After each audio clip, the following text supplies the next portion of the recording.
Good morning. Good morning. Good morning, James. I'm in my study casuals. I hope that's okay. There you go. Hey, it's Friday. It's how Dave, did you mean to share your screen here, David?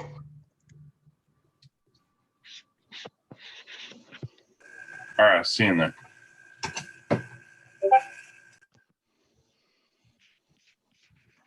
Okay, let me stop the sharing. I'm not sure if he meant to share his screen here. Who's that? Morning, Me? Charlene. This is Roy Messich in Sacramento, California, and BTI Sacramento, California. And I'm using my wife's laptop. It's Marlene. So I'm here. Just wanted you to know that I was joining the party here. Thank you. Oh, gotcha. Okay, that's good.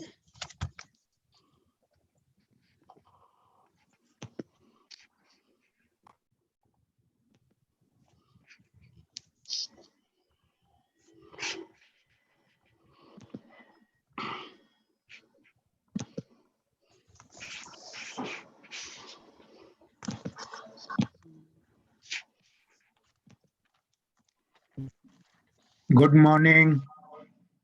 Good Morning, morning. Laura. How you doing? Good, good.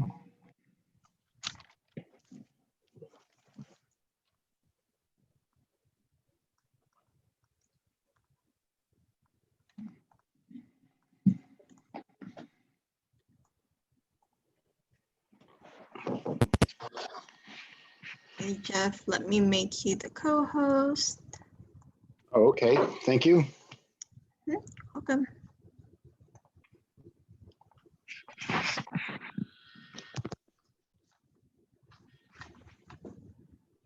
Charlene, Yes, John. Good can I ask morning. you a quick question? Of course. I thought we were supposed to download some papers from our training materials, which I have not been able to do. And I thought to be able to do that, you had to get on share file and all that. And I went through that procedure and says I'm not an authorized user. And okay, let's see. And Keith did the same thing, and he's not an authorized user. Okay, and let me make sure that you guys have access to it. 1 second. And you were using your business team email, right, John? And Yes, Keith? ma'am. What? Were you using your business team Gmail, not your personal Gmail? Right, right. Which document you want us to download? It's going to be The student manual. Okay, that I've got. There you go. Charlene, it let me do my password and I got through, but then when I got through, it says you're an unauthorized user, so it wouldn't let me in. Okay, let me check on that. Okay, Meryl has everything printed out here. yeah, Keith had the same problem. Okay, so this Lauren. Okay, we'll check on that right now. Printed out my book. Good job, Meryl. Great work, Meryl, Lauren, and Bob. Notice the Like- studio equipment here. Maybe I could get Merrill just to send me his book PDF and I download it. I There you can do go. that. I've saved the PDF. I'll send it to you. Okay, thanks, Merrill. And then I'll send it to Keith. Here, I could send it as a file. Let me try doing that. Okay, Because the file might be too large, but let me check it. and then you can figure out at a different date what's wrong where I'm an unauthorized user. Just this way you have this, let's see here.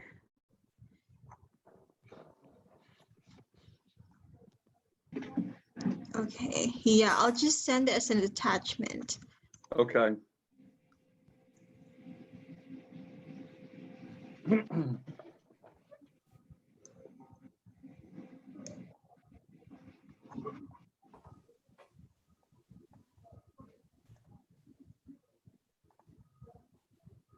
Okay.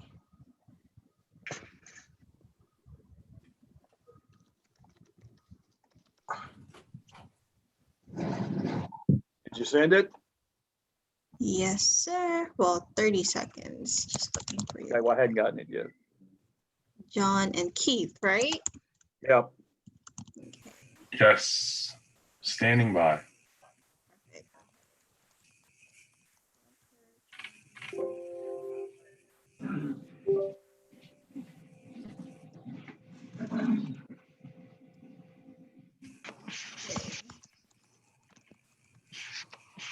Okay, I just sent it right now. Hopefully Alright. that works.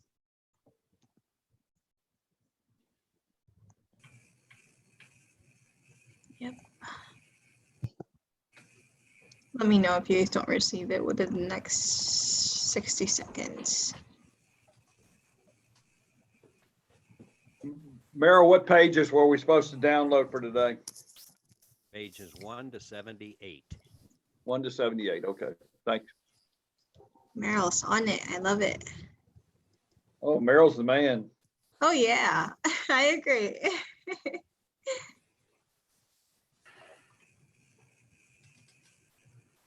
Anyone has any plans this Friday or this weekend? Plans for this weekend? Yep. Going water scan. Are you kidding? One of the last weekends, it's starting to really cool down. Yep, I agree. Where are you going? Water skiing. I know, but where? We have a lake just north of LA. Oh, okay. What's the name of the lake? Paradise Lakes Estates. Ah, there you go.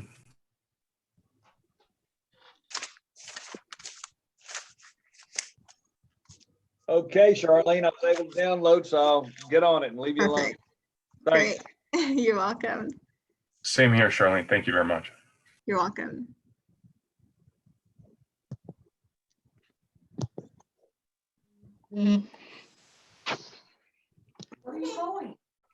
Charlene, that list you asked me for, that'll be coming at the first break, okay? I'm sorry. You know that list that you asked me for in an email a little while ago? That'll be Uh-huh. coming at the first break. Okay, okay, no worries. Some things never change.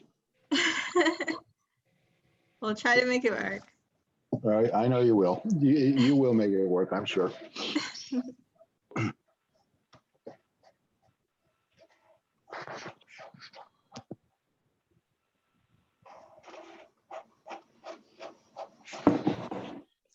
Okay, seems like mostly everyone's here.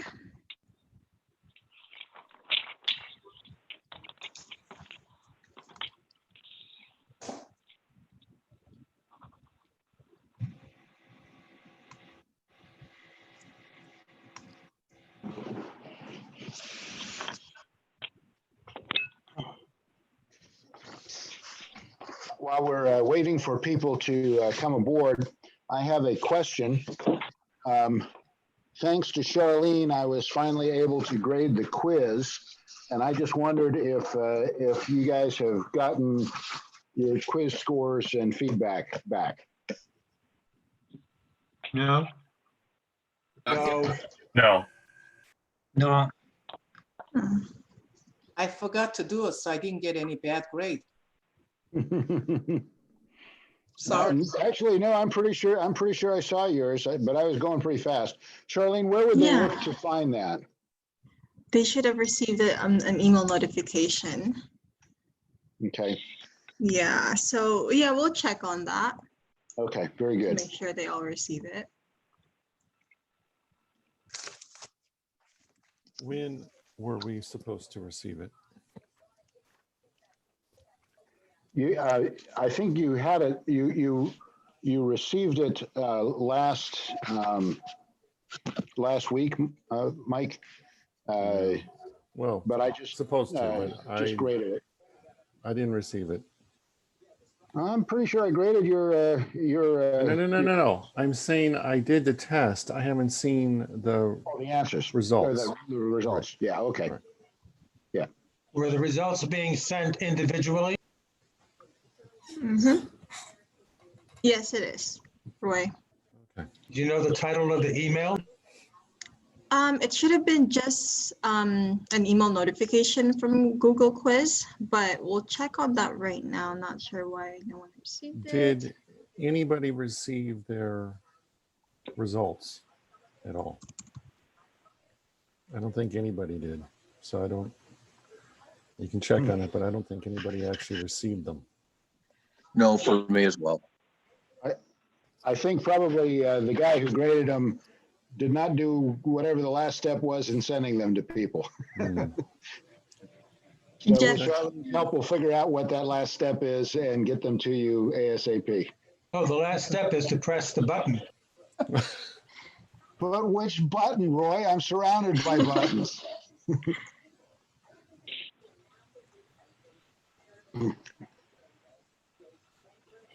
Okay.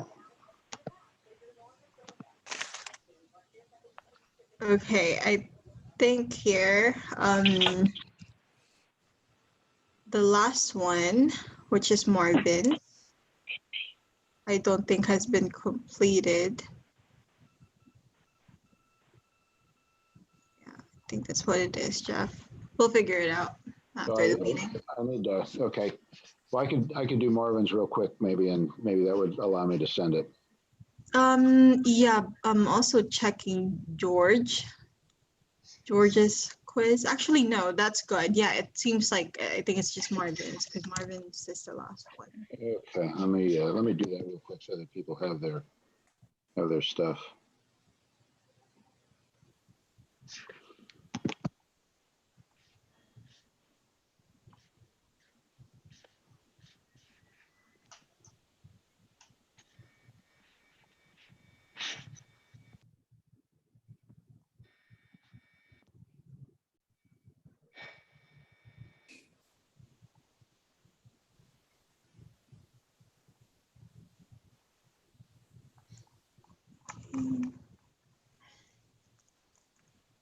Hey, Jeff, are we gonna have a hard stop at 1 o'clock?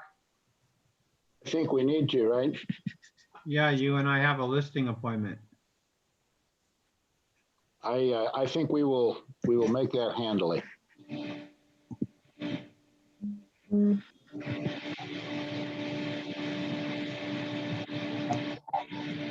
Just grading Marvin's quiz, and then hopefully this will work, and we'll be able to get started. Okay, sounds good. I'll look into it right now. That way you could go ahead and get started, Jeff. Well, if it is Marvin's, I can do that in just a second. Once you showed me how, it didn't take long. There we are, Marvin Peterson. Okay. Yep, just go to individual 27.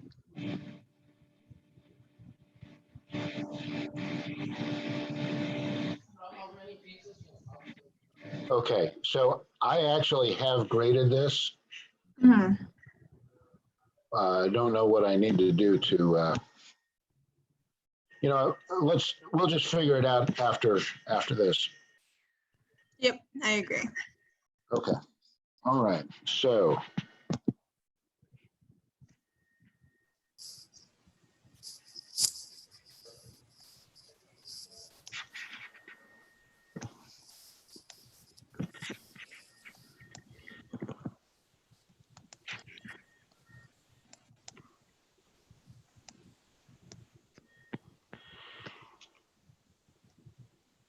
Okay, I need everybody's help today.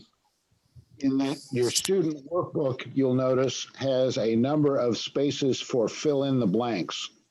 So when we hit a fill in the blanks page, would you please let me know that I need to slow down so you have a chance to fill in the blanks?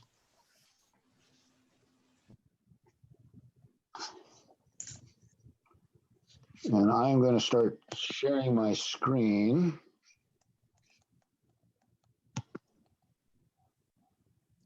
And hopefully you can see BTI Group Business Broker Training Part 1, welcome. Everybody see that? Yep. Does anybody see that? Yes, yes. Wait, all right. Okay, so this is the overall course outline.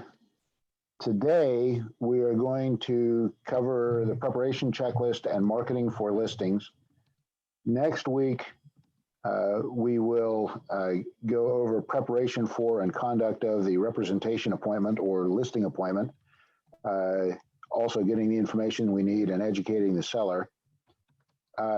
Also today, if we can fit it in, we're going to do a little bit more on estimating the most probable selling price. Last week, we did not have a chance to cover deal stats or peer comps, so we will we'll do that along with market analysis and sanity check. Then 3 weeks from now, we'll cover packaging the business and talk about a program called Business Team Assist. If I'm thinking correctly, this is one of your fill in the blanks pages. Is that correct?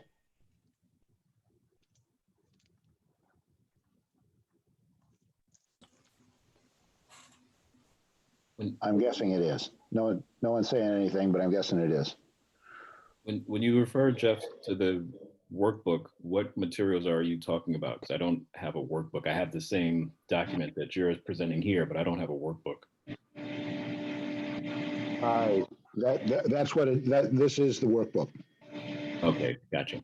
Okay. Is there a version of the workbook that's in fillable? You can fill it in form?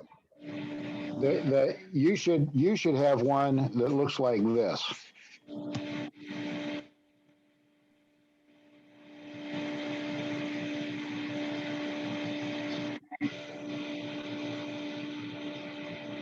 Here's the page that he's let's see talking here. about in the fill-in.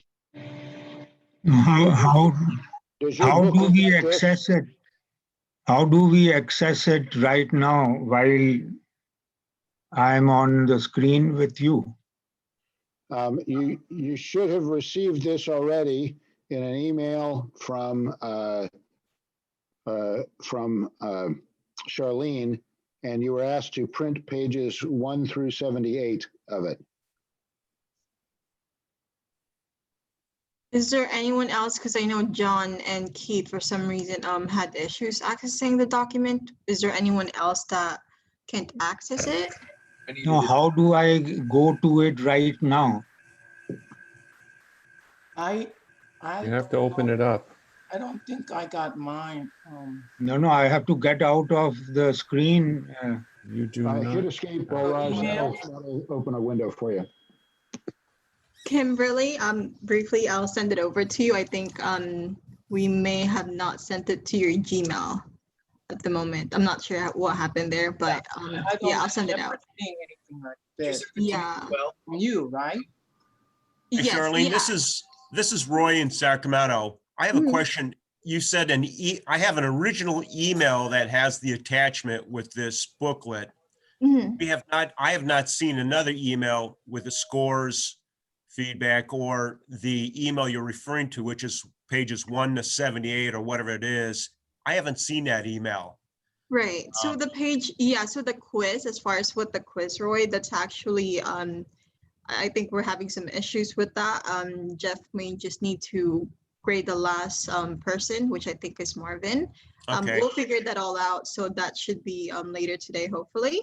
And then as far as this attachment, let me go ahead and just send it out again to everyone.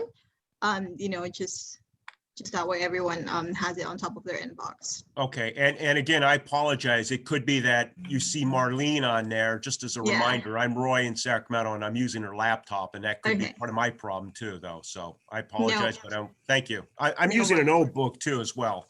Gotcha, no worries. Okay. Thank you. Of course, you're welcome. Thanks, Marlene. Jeff, I see that your copy that's all filled out with all the bullet points has more bullet points than we have blank spaces. Well, rather than me trying to scribble all those things into these spaces, will we be getting a copy that has all of the bullet points printed out like that? Aren't you putting the whole training into the Dropbox? Wasn't that what you were saying earlier? How can I answer this question? You guys are supposed to have the fill in the blank pages. Yeah, and I was wrong. There aren't more bullet points than there are spaces. It just looked like it at first glance. Yeah. Okay, so let's go ahead and get started talking about this. This topic, the idea here is that there are some equipment and some skills and some software that you probably ought to have in order to do business brokerage. You need to have a good computer with a good network capability.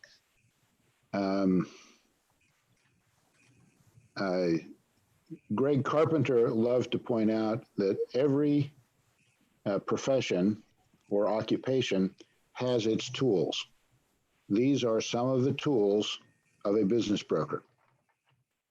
So a dedicated computer that works with a network attachment capability that works. An all-in-one printer, scanner, fax, etc. machine. A high-speed internet connection and headsets for your phones. Tremendously helpful. If you, well, I think more and more our phones are becoming hands-free, but it is so much easier not to have to hold on to that headset to make calls. So headset meaning a earphone type headset. It's a good idea to be able to know how to forward calls, how to calculate the monthly promissory note payments. Our form and also CAB's form requires us, if we're making an offer that would include a promissory note, to calculate what the monthly payment would be. There are numerous calculating tools that you can find online just by searching. Free ones you can, apps that you can put on your cell phone. You can always tell the older guys like Farley Gooner in the San Jose office, because he always carries around an HP 12C calculator so that he can figure out what the monthly payment on a promissory note would be. Know how to use team comps, biz comps, deal stats, and peer comps. And we are learning how to do that. Okay, we covered the first two last week. We'll cover the last two today or before the end of part one training anyway. Know how to use freeconferencecall.com. You just go there and set up a account with them, and it's free. We also have a program that is well used up in the Northern California area. We don't really have it down here yet, but it's Ring Central. And that one of the things that comes with, it allows you to do Zoom-like calls, but it also has a conference bridge for you to use. The advantage of that one is that the free conference call, the number you're calling into is like in Indiana or someplace, and it is basically a long distance call that they can incur some charges for people. Know how to use Right Signature, which is our document signing product. And then know how to use Join Me. Is that for meetings? Does anybody know? I don't know what that is. Anybody? I think it's a tool that lets somebody get onto your computer and take your computer and navigate for you. Ah, I see. Okay. I think IT people use that. Okay. Well, that would probably facilitate someone like Shauna or Charlene helping us get squared away when necessary. It is a really good idea to have Adobe Acrobat, because we are manipulating PDF documents all the time. I think I pay like $8 a month or something for that. Not much money. It is also a good idea to have Microsoft Office, and of course, antivirus software. Okay, here are a list of useful URLs. The first one is the business team URL. The next one is the Team Magic URL to sign in to Team Magic. The next is a link to where you can look up SIC codes. And for both marketing purposes and valuation purposes, it's important to be conversant with SIC codes and also NAICS codes, which are a similar but later system. There's the URL for BizComps, for PeerComps, for DealStats, and then for Bear. Bear is a firm that we have used for a very long time to do valuations. If someone wants an actual valuation, as opposed to our estimate of most probable selling price or broker's opinion of value, they are one source of people who can do that. So with Bear, is that a membership, or we just reach out to that organization to do the evaluation? Just reach out to them. What we frequently do is if a client wants a valuation, we arrange it for them through Bear, and we are able to mark it up a little bit for to get a little bit of money from it. Okay, perfect.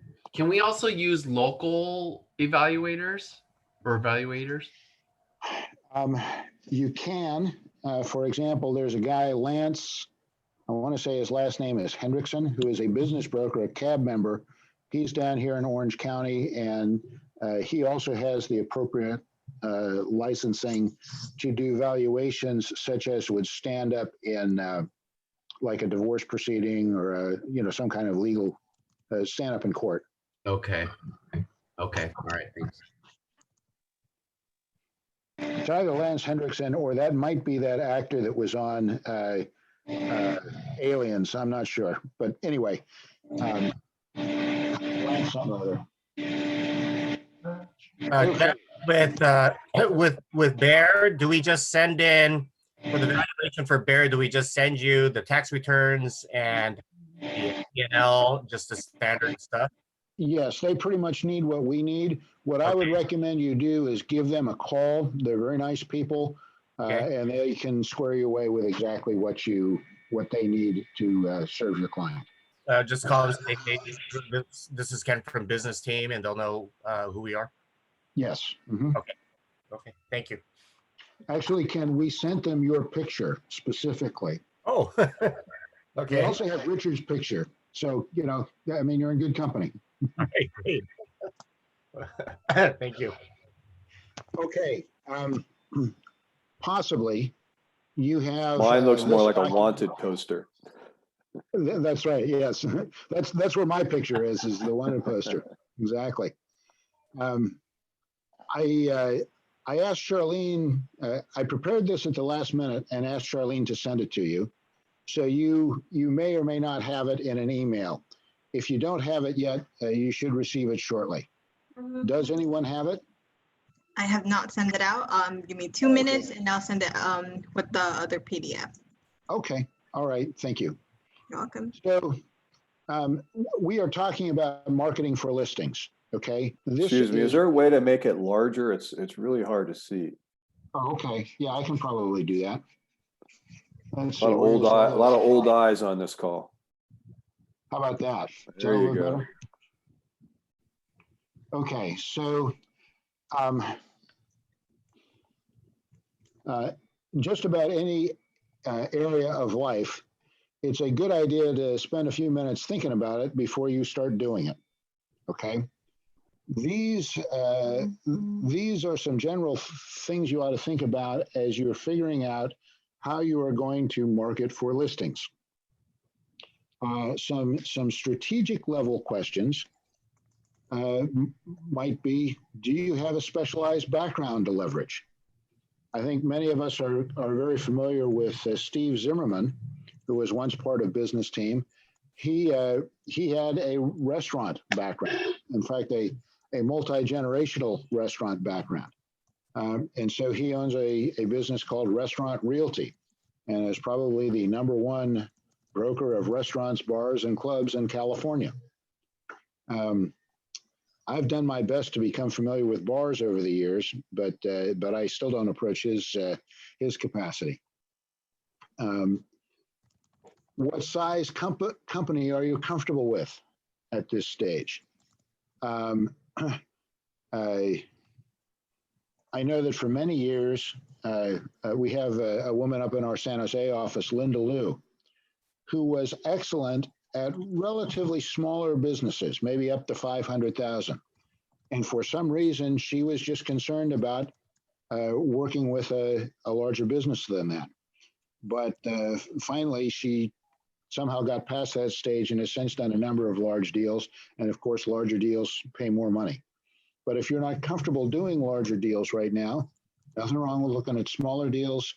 So just kind of think about that a little bit. What will be your geographic focus?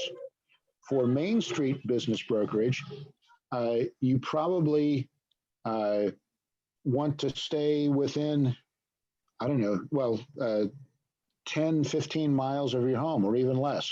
What's the amount that you suggest for the grid project, Richard?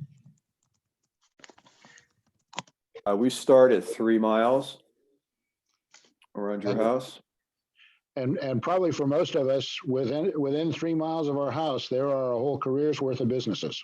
Yeah, it kind of depends on your geographic location, obviously, but in a metropolitan area, you'd be surprised. One of the tools that we recommend is going through the library and accessing the,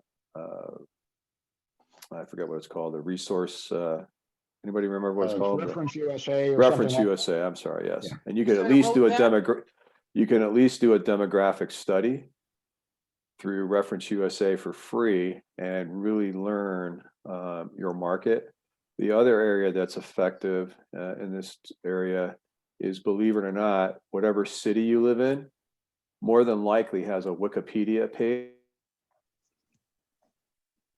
And if you go to Wikipedia and put your city in there, it's got a tremendous amount of demographic information. It'll just give you a little bit better idea of your city, or maybe you could even do it by a county, but you could certainly do it by your city. And it's pretty shocking how much information is available for free. And free is a good price for things. Usually, you do pay for what you get, though, right? You generally, this is true. Depending upon the sort of businesses that you are interested in, you may need to have a regional or national geographic focus. There's one guy that I keep seeing at IBBA functions who exclusively sells optometry practices, eye doctors, and he works all across the country. What types of companies are prevalent in your target area? This is what Richard was just talking about. Another way to phrase this the strategic planning thing is just the notion you are selecting your target market, right? What do you want your target market to be? How many listings do you want to manage at one time? There was, I think we had earlier last week, or maybe it was a weekly meeting, we had mentioned Scott Probst, who used to be with Ron Hoddes when Ron was a Sunbelt franchisee. And he regularly put $500,000 in his pocket year after year after year. And he consistently maintained 25 listings, 25 fairly high quality listings. And he, to help him with that, he engaged an assistant to help with as much of the legwork as possible. People who are managing them on their own, I think 12 is a good inventory of listings to have. But at about that point, you start to meet yourself coming and going. Then there's a question, do you ever turn down a listing? And one way that this manifests is some people will take any listing that comes their way. even if it is grossly overpriced, and they'll work on the assumption that that you can always work to reduce the price. Other people are very selective. Well, even Zimmerman, who I mentioned a minute ago, if the restaurant owner is not willing to list pretty close to Steve's opinion of where the business will sell, Steve will tell him to come back when he's real. Okay, so you need to identify your target market. Then some general guidance is you need to select marketing methods appropriate to your market and to yourself. I know that we've talked a lot about telemarketing. In fact, we'll talk more about it today. But there are very successful brokers who don't do telemarketing. Linda Liu, who I had mentioned, is not comfortable with telemarketing. She built her business with direct mail and drop-offs, and now she gets a ton of referrals. So select marketing methods appropriate to your market and yourself. Balance your listing and selling efforts.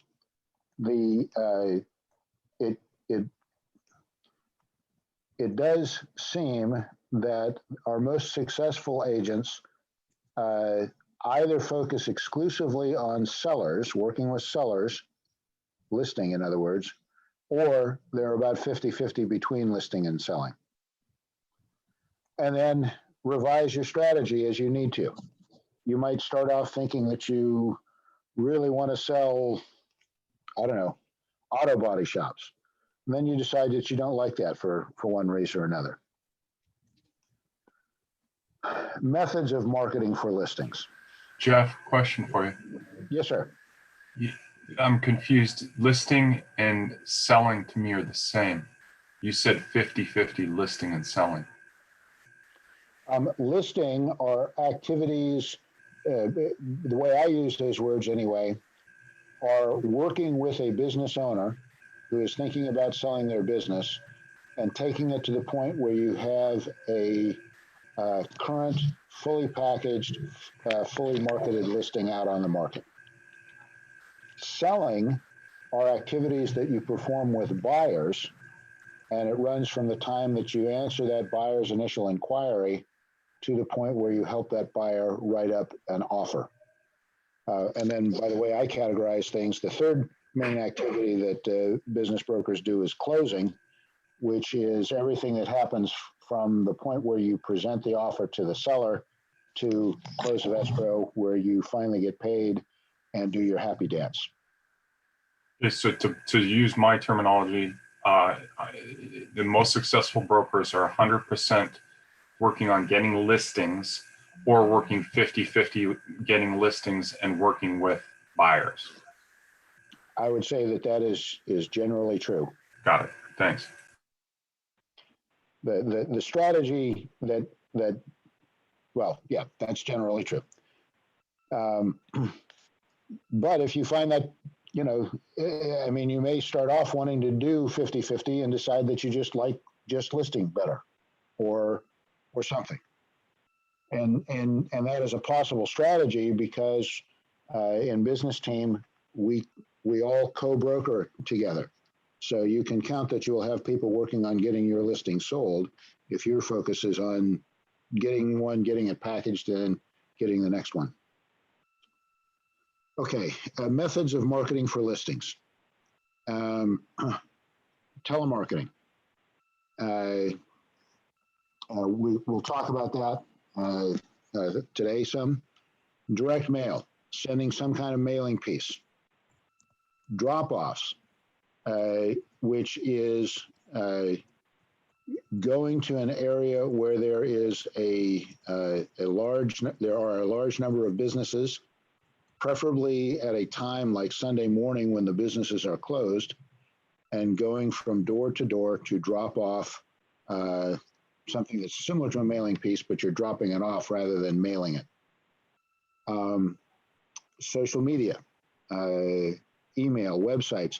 These, the social media and email and direct mail, as I understand it, are kind of the key components of the GRID project.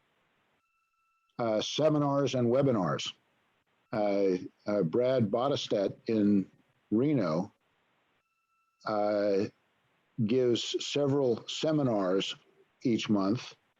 Well, maybe I'm not sure each month, but gives seminars frequently to groups like the local Rotary or something, who frequently have a large number of business owners in them, and just gives a speech on a topic of interest to business owners, particularly about the selling climate and things, and gets a lot of that positions him as an expert, and so he tends to be contacted. Referrals, and I think that Richard has spoken quite a bit about that and has a number of great ideas. And then area canvassing, which I define as it's kind of like the drop-offs in that you are not necessarily targeting a specific buyer. It's more of everybody in this downtown area. But your intention is you'll go in to the shop or this happens a lot in with retail type businesses.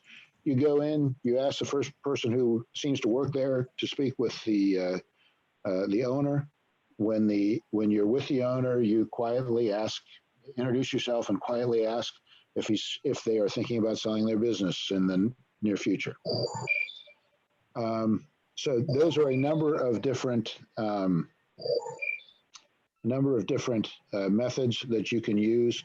The key one is to find the ones that work best for you and use those. Jeff, I recommend that you have 2 or 3, and the key is that you do whatever you're going to do consistently. Jeff, sorry to interrupt. Sure. You said area canvassing, and that's one. I think you guys touched on this before, but was somebody making like a one-page letter or something, or marketing material that we can drop off to these businesses? Because I'd like to go in my local community. Okay. There is. I'm going to be showing you. For doing drop-offs, which is literally just dropping it off, going there when the business is closed. Right. I will be showing you a setup for that today. Okay.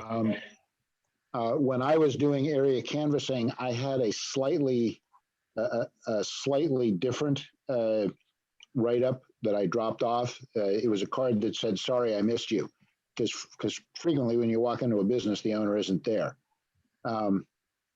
So I'll cover that in a subsequent training, perhaps. Okay. I thought you guys were making something that had like all the stats and our services, just a real quick overview. But I guess not. I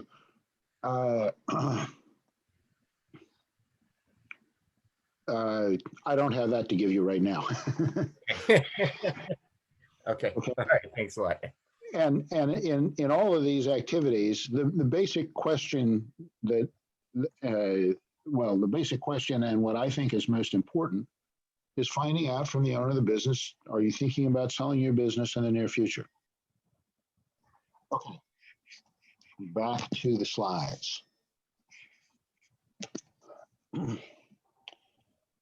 Developing a database of business owners and their businesses is the most critical activity for an individual entering the field of business brokerage. A database should include the name of the business, the owner's name, the business type. It can be categorized by SIC code or NAICS code, or just by the name of the kind of business it is, their approximate annual revenue, miscellaneous info to enhance follow-up effectiveness. For example, if the owner tells you that he can't talk right now because he's on his way out the door for his annual fishing trip. Next time you call that owner, it wouldn't be a bad idea to say, "Hey, how was the fishing trip?" And then, most importantly, an assessment of their level of interest in selling. And I generally, in my own database, I use a 3-tiered rating of level of interest. An A lead is interested in selling their business right now. A B lead has some interest in selling, but not right away. An example of that for me is the owner might say, well, my youngest daughter is graduating from college in 2 years, and when we've got her through that, then I might be willing to talk about selling my business. And then level C, which is by far the most common, is no, I don't have any interest in selling my business. Okay, we recommend that you have a database of basically 1,000 owners that are within a close geographic radius of your home, unless you are focusing on something else like my friend with the optometry practices, and be in regular contact with these people so that you have a pretty good idea of where they are in their current level of interest, because their level of interest can change in a heartbeat. You can call a guy for 5 years, an owner for 5 years, every 6 months talk to him and no, I'm not interested, no, I'm not interested, no, I'm not interested. And then you call him again and he said, gee, I wish I could have found your phone number. I'm in escrow now with another broker because we decided to sell. That's not the situation you want to be. So you do want to remain in contact with them. Many of the methods that Richard teaches in the Grid Project are absolutely appropriate for that, as are some of the other telemarketing and so on. Why is building a database so critical? Because it results in listings. Listings are essential for you and business team because, number one, there are always more buyers than sellers. That I know that is a philosophical point of view, but that is our experience, that there are always more buyers than sellers. It ensures a flow of new buyers because you can advertise a listing and you get new buyers. It allows double ending, meaning that you personally represent both the buyer and seller. It creates leveraging of your time. It eliminates dry periods. And generally speaking, a representation agreement is our only contract to get paid. Are you guys, am I talking too fast? Or are you guys able to keep up with writing down the answers and the blanks on your pages? Am I going too fast or too slow?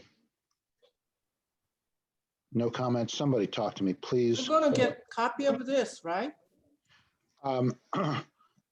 Actually, normally we only hand out the one that has the blanks in it.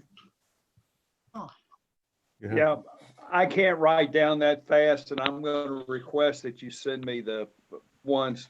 If you really want us to learn it, you need to send us your slides with the stuff on it. Yeah, I mean, I want to review this later also. Well, I tell you what, officially my answer is no, absolutely not. Yes. Okay, then don't give it to us. Fine. Someone may leak a copy of it. How about that? There is a quick way, guys, to actually copy the screen. It's built into Windows itself. You go to... We're not all on Windows. Oh, yeah. Well, for the other 99%. Percentages are off. By 2%. Go to the bottom left window, click on that, and then you'll see the icons pop up with A, B, C, and it's it's the name of the programs. Click on one of the letters, then all of the letters show up. Click on S. Under S, you'll see Snip and Sketch. Click on that. It will then highlight that whole screen, and you can copy any section of that screen that you want. So you have all of the answers. And that's how you do it real quick. More simple way, just take a picture. Of the whole screen, yes. But if you want just that part, the Snip and Sketch will actually do it as well. Mac users, they're on their own. I'm an Apple user. Well- Shift Command 3 is a screenshot. And as I said a moment ago too, there may be a leaked copy of the PDF version with the answers in it too. And these Not are from- being not from recorded. me. What's that? These are being recorded, so I'm actually going to send the link out to everyone from last Fridays. So if you want to go back to that recording. Excellent. Okay, more about marketing for listings. The greatest single reason people fail in this profession is because they are unsuccessful in building a database. Why is it apparently so difficult? The belief that time would be more productive is spent with buyers. No time should be spent with buyers until an adequate listing inventory is acquired. I know that part, there are good people who disagree with that and think that it's okay to work with both buyers and sellers. I think for new people, it's best to focus on sellers, but right now we're happy to have new people go on the floor. So. Jeff, when I first started, one of the biggest things I heard was list to exist. I think that is a true statement. I think that for all of the reasons listed above, it is very good to have an inventory of listings. Yeah. Okay, I think the main reason that people are less effective at marketing for listings really comes down to poor time management. Here are some time management basics, and by the way, several of these will appear on the quiz, so pay close attention here. Develop a written business plan. I know that we are all independent contractors and we don't like to be told what to do, and I can sure understand that. I personally hate to be told what to do. But I think it is a true thing that if you plan ahead a little bit on anything in life that you're doing, you tend to have better results than if you just wing it. In Team Magic, actually, let's go to Team Magic right now.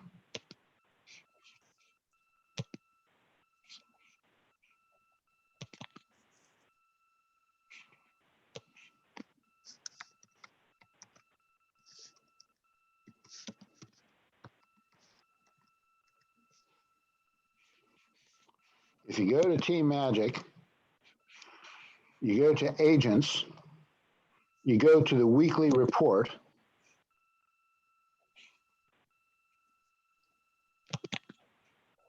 and it doesn't even seem to be working now. I was having a problem with it yesterday, but at least I could get to it. Maybe it's being fixed right now. Okay.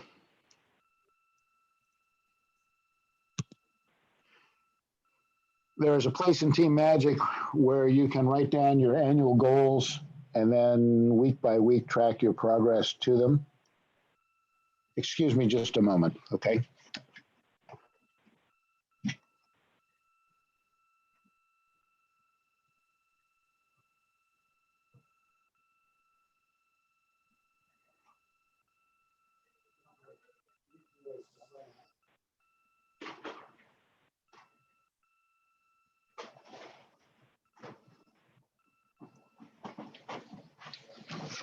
Sorry about the interruption there. Plan each week to achieve your weekly goals. If you are working on a mailing program and you're doing the envelope stuffing and postage sticking on yourself, you need to allocate some time to do that. Put it on your, well, any marketing activity. It is proven that it works better. Well, it's proven with any sort of activity that if you put it on your calendar, it is more likely to happen. So block time in your calendar for your marketing activities. minimize rationalization and reshuffling. A popular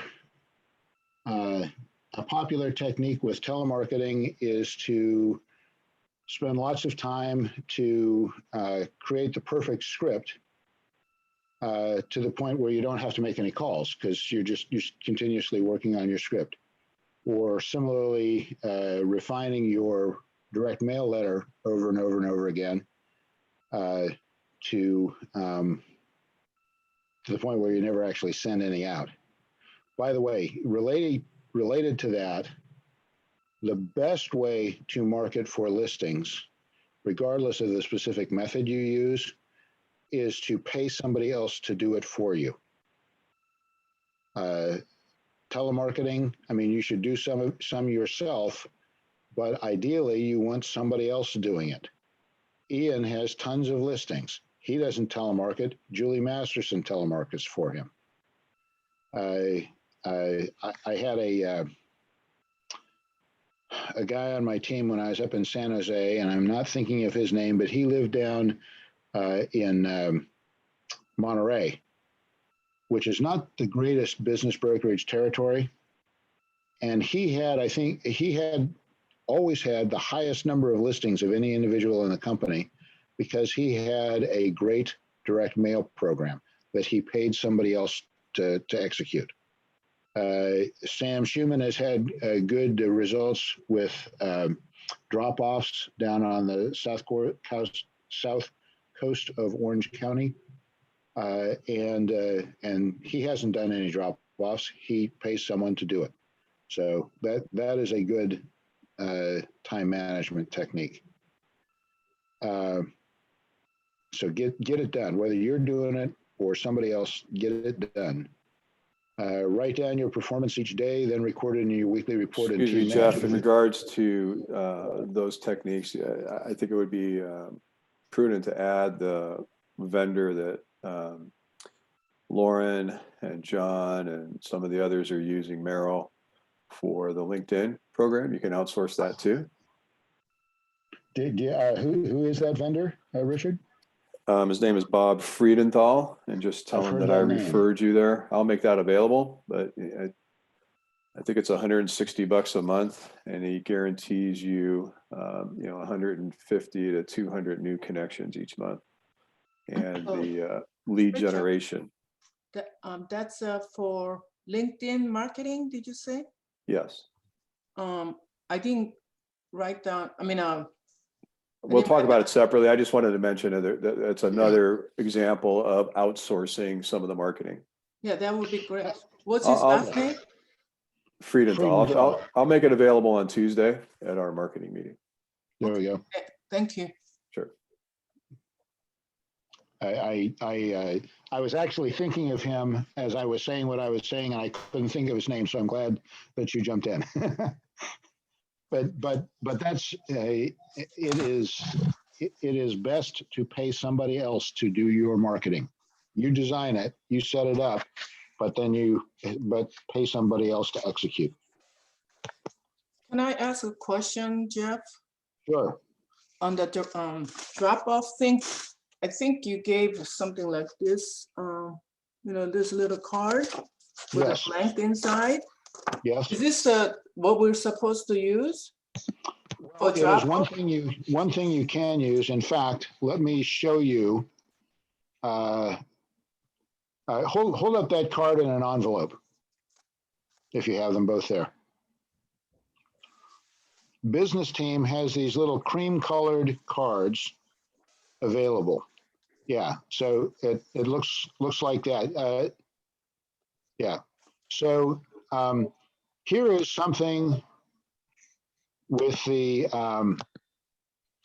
this may be a little hard to see because I scanned it, but that is a little thank you note card size envelope.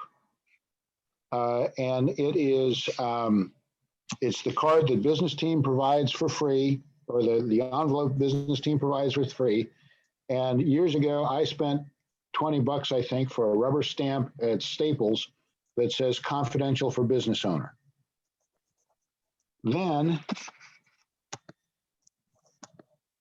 This is the card that business team, you probably can't see that particularly since I have it turned blue, but this is a fold-over card. Like in a few years ago, you might have used as a thank you note, okay? Then what you do is on the inside of that, there's the inside of the card. You print in something like this. And this language actually is in that training manual that you have. So you print up a bunch of these, you stick them in the envelopes, you stamp confidential for business owner on the outside. On Sunday morning, you go to a place where there's a lot of businesses and you walk from door to door and drop them off. Very low tech, but it works. And one of the best benefits to my mind is, for some reason, business owners hang on to these. And more than once, I have gotten a call from an owner in a place that I dropped off 5 years before, and they just held on to this until they were actually ready to sell. Sam, in his, puts a little bit more topical, he talks about current business conditions and such, but he doesn't go to great trouble. It all still fits inside that little card. Okay, so that's what a drop off is, just for those of you with questions about that. Okay, places that you can get leads. Well, we've got the Team Magic telemarketing database. We have Sales Genie.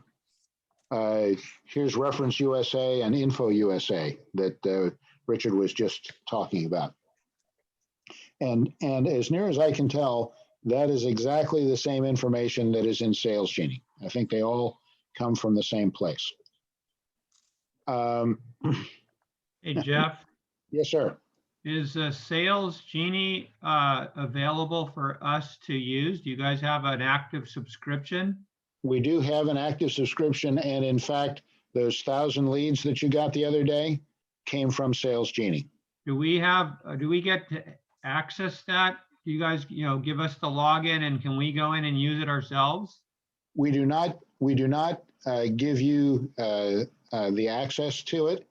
There is a form on Team Magic, and I'll even show you that form, where you can request them. And the idea is that you should fill this out, send it to your team leader to approve, and then your team leader will send it on to Shauna, who actually pulls the data.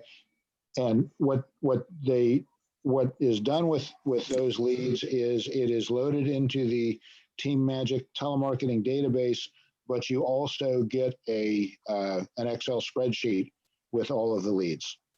And that can either be prospecting leads. Well, it can be specific too. Like, let's say that you were selling a certain kind of business. Let's say a veterinary clinic. Okay. You could get a list of all the veterinary clinics in Southern California to market to, if you wanted to. And do you guys include email addresses? Generally, no. And Richard and I actually have been talking about this, and we haven't won the battle for this yet. But the fight isn't over, is it, Richard? Never say never. That's right.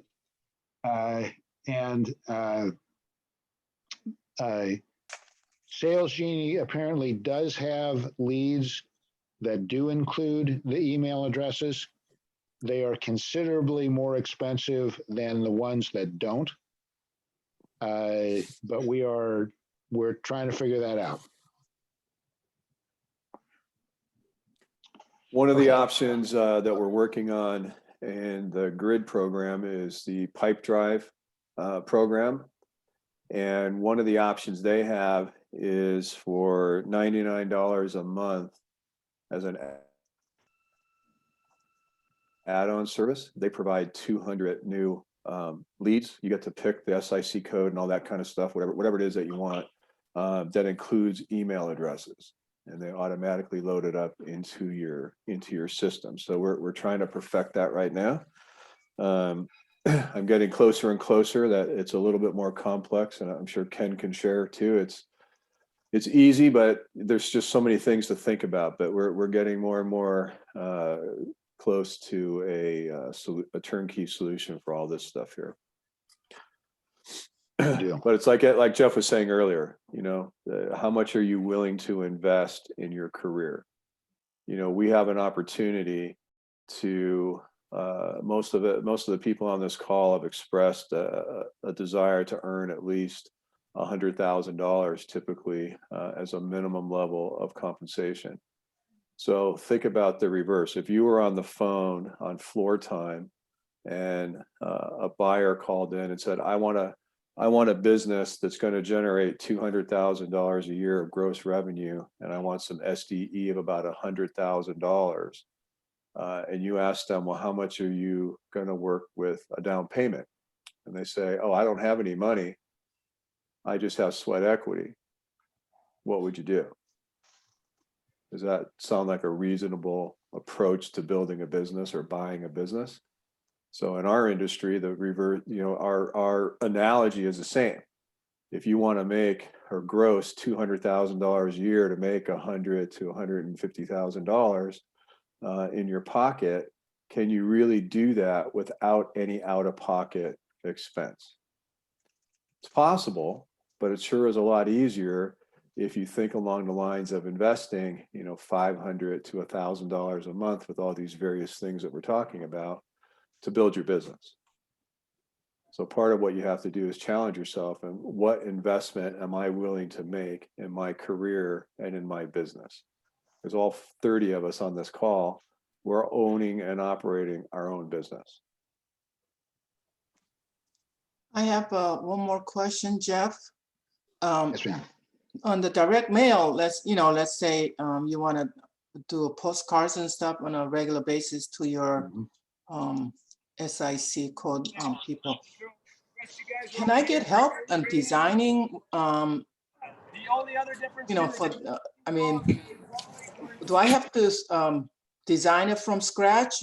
I know we can probably get the company logo stuff, but to really make, I mean, like this folder you gave me, I don't know if it's Tuesday, Wednesday, I don't remember. It's beautiful. Everything on this stuff. I mean, if I can make it like where it can fit number 10 envelope, or even just make it smaller, you know, about this big, and you can just mail this out with your address label in the back. Something like that. So, I mean, not necessarily this size, but different sizes. Is there somebody in the company that can work with me to design without me having to do all this stuff? In terms of like Shauna or Charlene or me, I don't really have the expertise to do that. There are outside vendors. I know that the folks who were in Irvine did some postcard mailings, and we had custom designed postcards for that. I think our design wasn't very good because we really didn't get much out of it. But such places exist. The fellow I was telling you about in Monterey, he had a custom designed, I think they call it a tricolor or 3-color printing, a postcard, kind of the half sheet of paper size, and it was very effective for him. Okay. So now on the other hand, you've all heard of the 80-20 rule, right? Mm-hmm. The 80-20 rule says that basically in any collection of things having value, 80% of the value is concentrated in 20% of the things. Mm-hmm. In terms of a mailing program, 80% of the value is in terms of sending something out in the mail. I used to joke that with drop-offs, you could pretty well do that with wet bar napkins that you would scrawl your question on the back of. And that would still work if you did it. Mhm. But there is, the more refined it is, probably the incrementally more effective it is as well. So we can probably find some vendors for that. Kimberly, there's probably also a handful of things that are already pre-existing Oh, that we could gather up. We're in the process. We had a team leader meeting the other day, and we're in the process of gathering some resources. As you know, because of the pandemic, a lot of the physical locations that we have been closed for some time. And as we're going to make a concerted effort here over the next month or so to get into these offices and try to gather what material that we have, take an inventory, and we'll work over the next few weeks to make that available. okay. Thank you. I mean, like this printer must have the artwork already, and they can make it into any size or shade. Because artwork is so expensive. If we already have this printed out, I'm just wondering if we can use some of it without having to pay the designer, hundreds of dollars. That's all. Yeah. Okay, thank you. There's a good website to be aware of for low cost tweaking of things. Charlene and I have used it a number of times, in particular, like the LinkedIn logo that we did for the LinkedIn background on your profile. We used the online service called Fiverr. F is in Frank, IVERR, FIVERR.com. And literally, I think we paid $30 or something like that to get that LinkedIn logo and backdrop completed. Yeah, I've used them. Did you say Charlene and you did that, or? Yes. Okay, thank you. Well, let me rephrase it. Charlene did it, and I looked at it. Well, work together. You approved that. Thank you. There you go. Okay. Why don't we do this? I have 10 minutes after the hour. Why don't we take a 10-minute break, and then we will return at 20 minutes after. Okay? Okay. All right. We will talk in 10 minutes.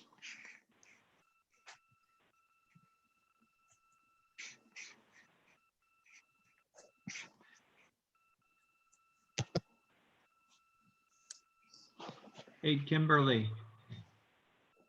Yes, Lauren. You asked me the other day to email you Bob Friedenthal's information. I'm suspecting, I just want to make sure you got the email. Are you using your business team email?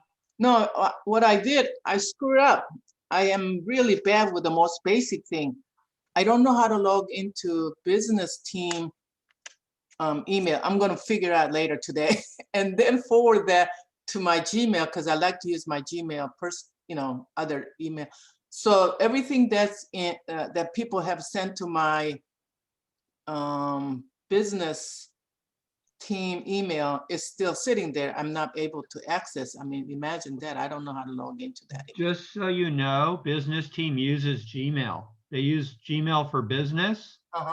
And if you can load it right on your phone as well as just another Gmail account. If you already are using Gmail, it's going to be real easy for you to use business team's email.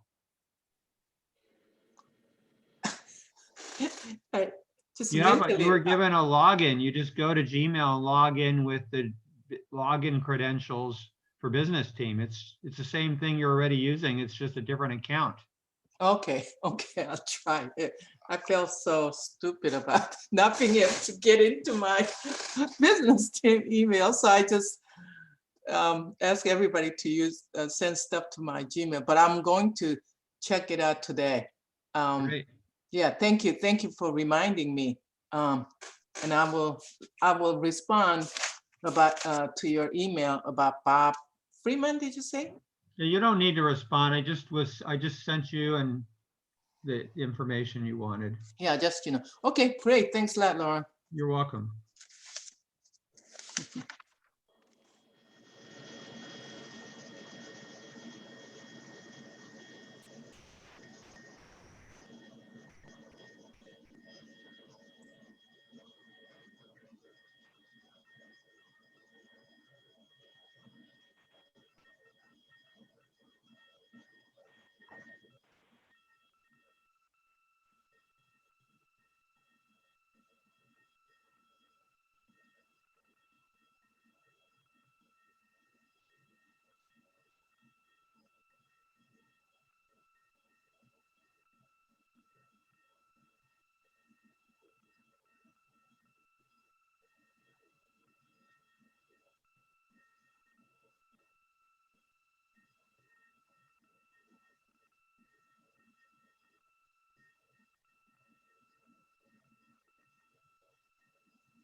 Hey, Jeff, are you able to send out the questions?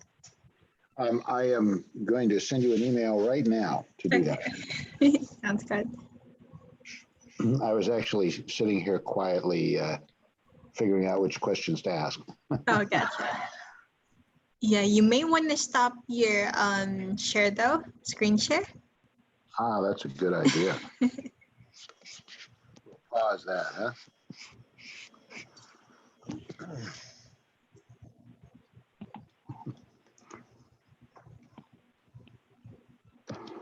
Then I'll just be waiting for it. Okay. These questions are all from the BTI training part 1 exam, which you have access to. Yep. Sounds good. And I think I may have figured out why the quizzes weren't being sent out. I think, I'm not sure.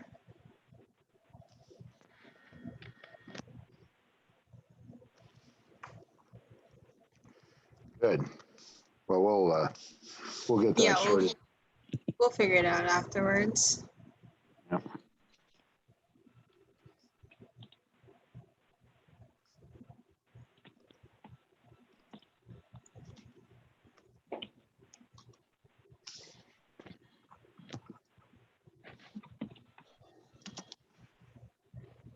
Jeff, can I ask another quick question regarding this card?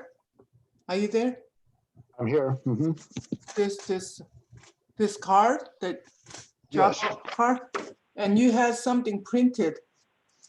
Did you say it was a stamp that you stamp into the inside, or is that a slip? Let me answer that in just a second, Kimberly. Okay, sorry. No, that's okay.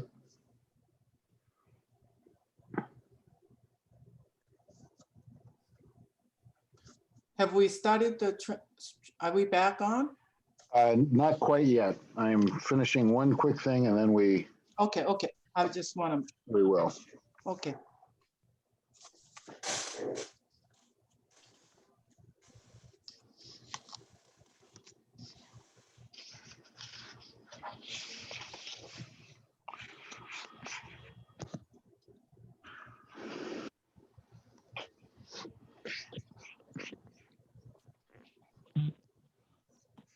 Okay. We have everybody back.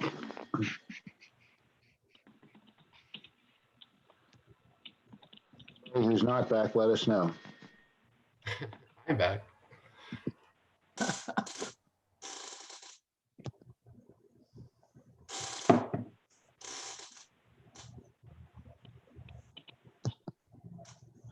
Okay. I'm going to go ahead and get started. Kimberly had a good question. So I'll I'll answer it. Her question was, here is the drop-off card. You can't quite see it because I didn't do a very good job scanning it, but that's the business team drop-off card. This is a little statement that I print inside of the cards. There is a copy of this information in your workbook. And I can also send the little template I put together for this. I'd recommend you put your name and contact information in it rather than mine, but this gets the job done, okay? So maybe I'll send that to Charlene on the next break and she can send it to all of you. So this I print in, then this is the envelope that the card goes in, and I have a rubber stamp that says confidential for business owner. Okay, the rubber stamp is for this thing, confidential thing. But the verbiage inside with your telephone number, is that just something that you print out and you slide it into the car, inside the car? Is that what you did? I print it onto the card. I use my printer here at home and I print it onto the card. You must have a special printer to print this tiny, feed the tiny card. You just have to adjust the margins on the document itself, and you can run it through on your printer. Okay. And Jeff was saying that he'll send out a template. Is that correct? That's correct. So that'll make it a lot easier. It took me a little working around, but I was able to figure it out. Okay, thank you. Okay. Jeff, I do have a question. So Yes, sir. I've been bringing up the Reference USA listings or the Reference USA databases and the revenues. Is anyone else finding that the revenues have been different? So when I've met with business owners, the revenues listed on the Reference USA database seem to be significantly different. Every database I've seen is way off on that. Okay. It's not a good guide. Okay, because I'm going for certain dollar amounts. I understand and they're that. way less. Well, I eliminate the smallest one, 0 to 500,000. Yeah. And that gets rid of most of the Okay. garbage listings usually. Okay. Usually. That's something that you could specify on this the lead request form. Okay. If you were using Sales Genie. Right. You could put the 1 million to 10 million or whatever for your sales volume. Okay. Now, for us as business brokers, kind of our limitations of what we do Main Street, is that to about 5 million? Is that correct? No. We have sold larger businesses than that. Okay. I would say that the vast majority of our transactions are on businesses that sell for $1 million or less. Okay. Excluding real estate. But we have, Don or Mike, can you guys think of what's the largest, highest price listing that you've thought of? Probably Ian's, right? Well, a couple of, this is Roy in the San Jose office, and a couple in the San Jose office had gone for 26 to 30 million in revenues. Oh. Yeah. Yep. Yeah. The last big one, I think, was that irrigation firm for 18 million. Oh, wow. Yes. That's my goal. Mike, you look to be muted. Just remember to put fish in the bucket, and you can always look for elephants. All right. All right. That Don just said is, in my opinion, exactly the right strategy. Build a more or less Main Street business and you will stumble across some that are larger, and then you can kind of make it Main Street / M&A. Now, let's take Bob Brooks as an example. He was the king of small businesses, lived on referrals, and they're all small mom and pop stores. He had a 6-figure income, but he closed out with a $500,000 commission on something like a hole in the wall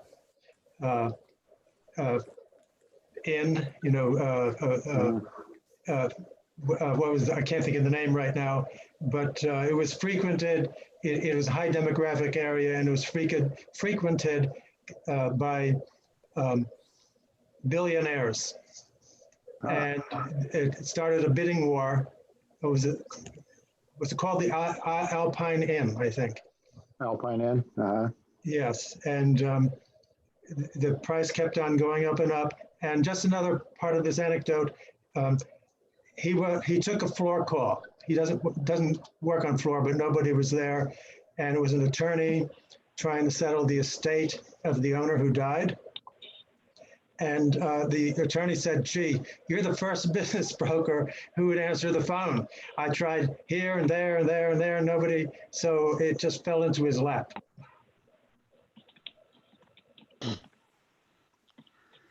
But that's an example of big things that come even when you're working on small listings.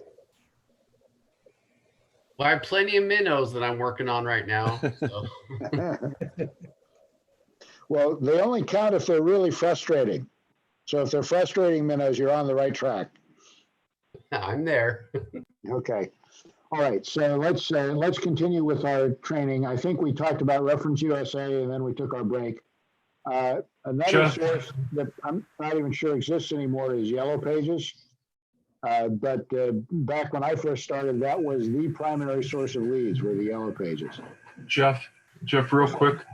I just noticed, and everyone should know this, Reference USA changed their name. It's now rebranded, and they go by their parent company name. It's like Axis. I'll text everyone in the box the new name. Great, thank you. Another source of leads are FSBOs, for sale by owner. You frequently see these on Biz Buy Sell and other websites. And we actually have a tool for use with FSBOs that I'll be showing you shortly. And then referrals are an excellent source of leads. To maximize the value of your database, it is very important to install and use a system in the beginning. Team Magic is highly recommended. Well, Team Magic, the telemarketing database, is the idea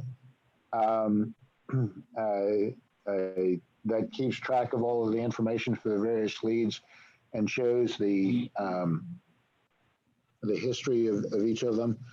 What I would recommend, though, is that at least for the A and B level of interest sellers, I think you ought to have your own database as well. Not Team Magic, but your own. It can be in Outlook. It can be in many other contact management programs or CRM programs, but I recommend that you have your own. Okay, the contact. Every type of contact, call, letter, email, should be polished but straight to the point. Do not waste the owner's time. The call should accomplish the following: create an awareness of your service. Offer a reason to act now rather than later. And I'll talk more about that shortly, but that is a good thing to do if you can. Assess the current level of interest in selling, set an appointment. If they're not interested, ask for referrals. Ask for email to get our businesses to get on our email newsletter.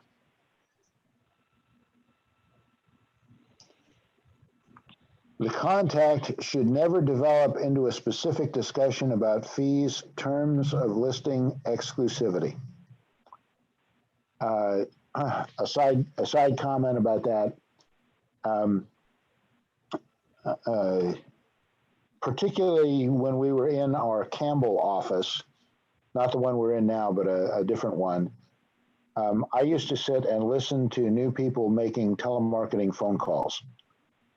And my observation was that nothing good ever came of a phone call that lasted more than about 3 minutes. If you find yourself talking to a business owner and they are asking a whole bunch of questions, I think it's appropriate to say, gee, Ms. Owner, you sound pretty interested. Let's set a time to get together and I'll go over all of this in an organized fashion, as opposed to asking 20 random questions that they come up with. If they want, another way to think of it is what I call mutual commitment. If someone wants some of my time, I expect them to give me something in return. I think that's fair. And so if they want my time, they need to give me some of their time so that I can talk to them about selling their business. Remember, the purpose of your marketing/database development is develop a relationship with owners who will sell their business now or in the future.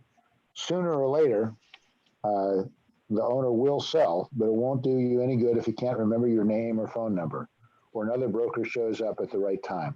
Constant contact is a must. That's why you must have a follow-up system in place to get maximum benefit from your calls. And that is absolutely the advantage of the GRID project and similar. Telemarketing is by far the most effective method in the business brokerage profession to build a database. To become successful, you must either do your own telemarketing or have someone else do it for you. There are no other options.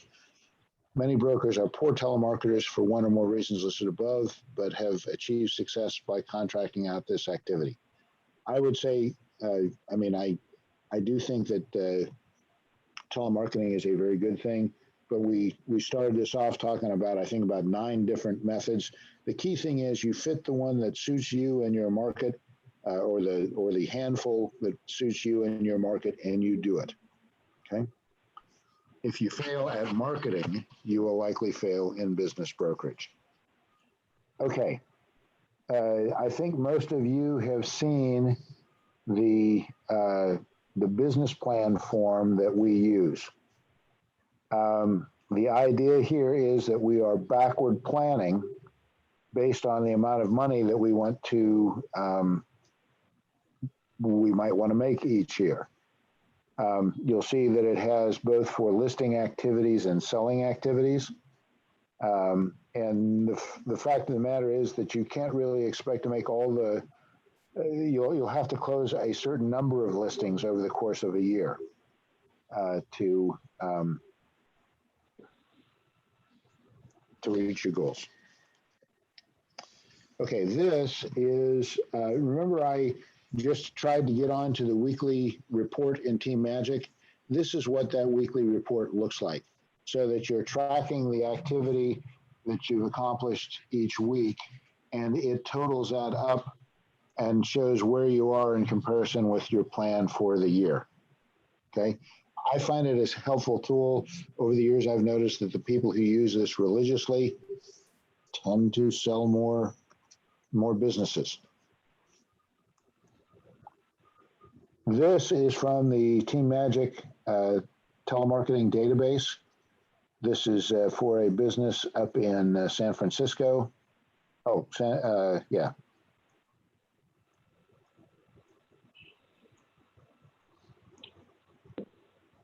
South San Francisco. And you'll see down here, we know what has been said with this person over some period of time, because we've made notes about it. Okay, there is a script, a suggested script. I'm going to read through this, and I also sent an email for another script that I'll go over briefly. Look at the general principles of this. Start with a script, ultimately use your own words.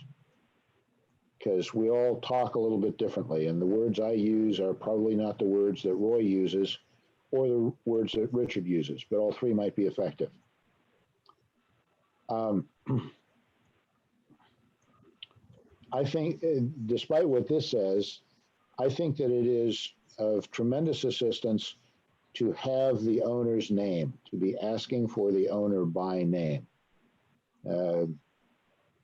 Hello, may I please speak with John Smith? You frequently get the response, he's not in right now. Oh, okay, when is a good time to reach him? And if you don't already have his name, ask for his name. May I say who's calling? Typical gatekeeper response. Well, this is Jeffrey Tate from BTI Group. We probably less important down here in Southern California, but for a long time up in Northern California, we suggested that you not say you're from business team, because in the Bay Area, business team is pretty well known as a business brokerage. And we really don't want gatekeepers to know that we are business brokers.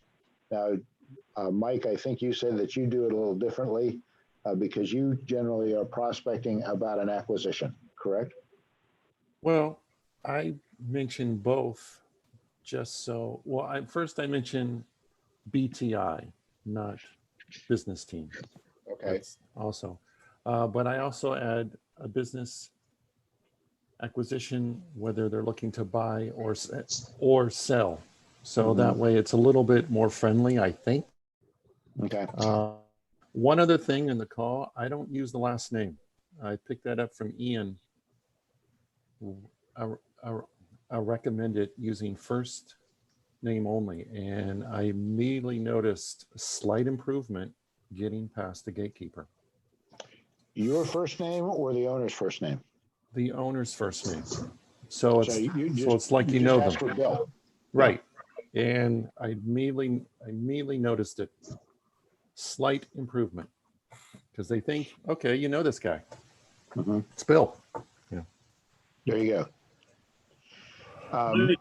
When you reach the owner, you say something like, my name is Jeff Tate from BTI Group or business team. Yes. We're a business brokerage or a mergers and acquisitions firm.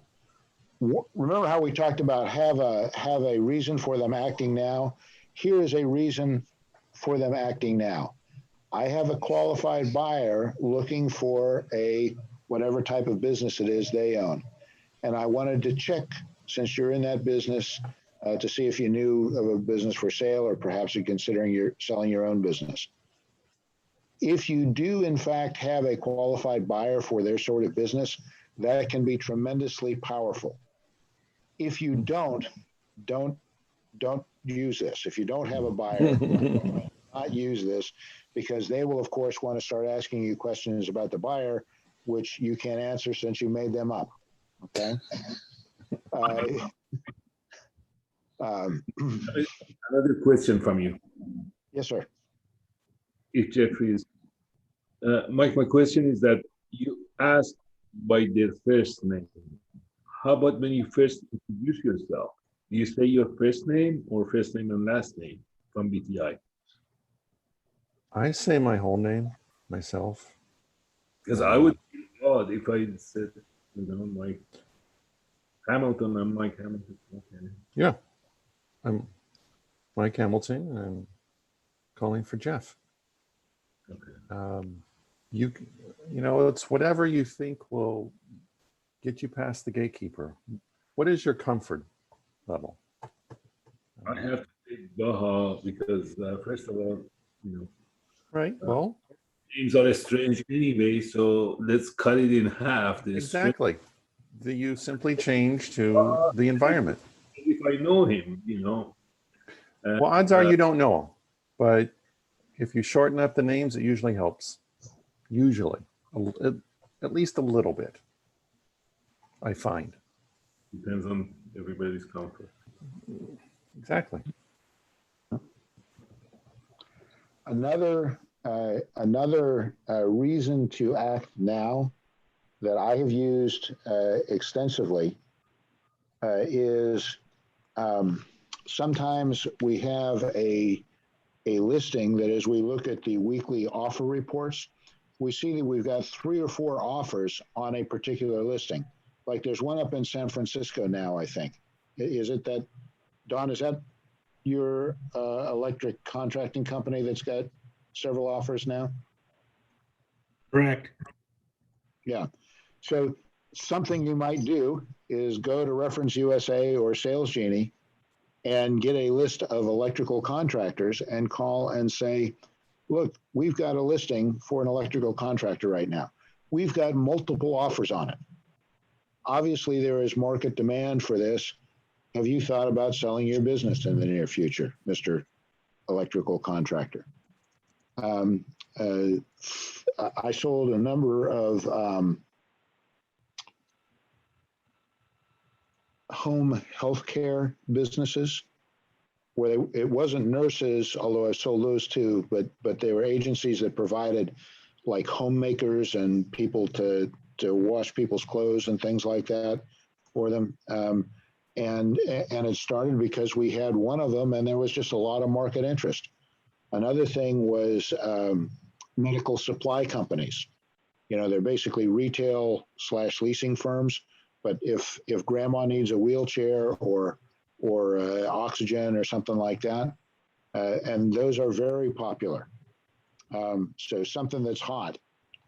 Another approach that doesn't really give them a particular reason for acting now necessarily, but it is a good intro, is what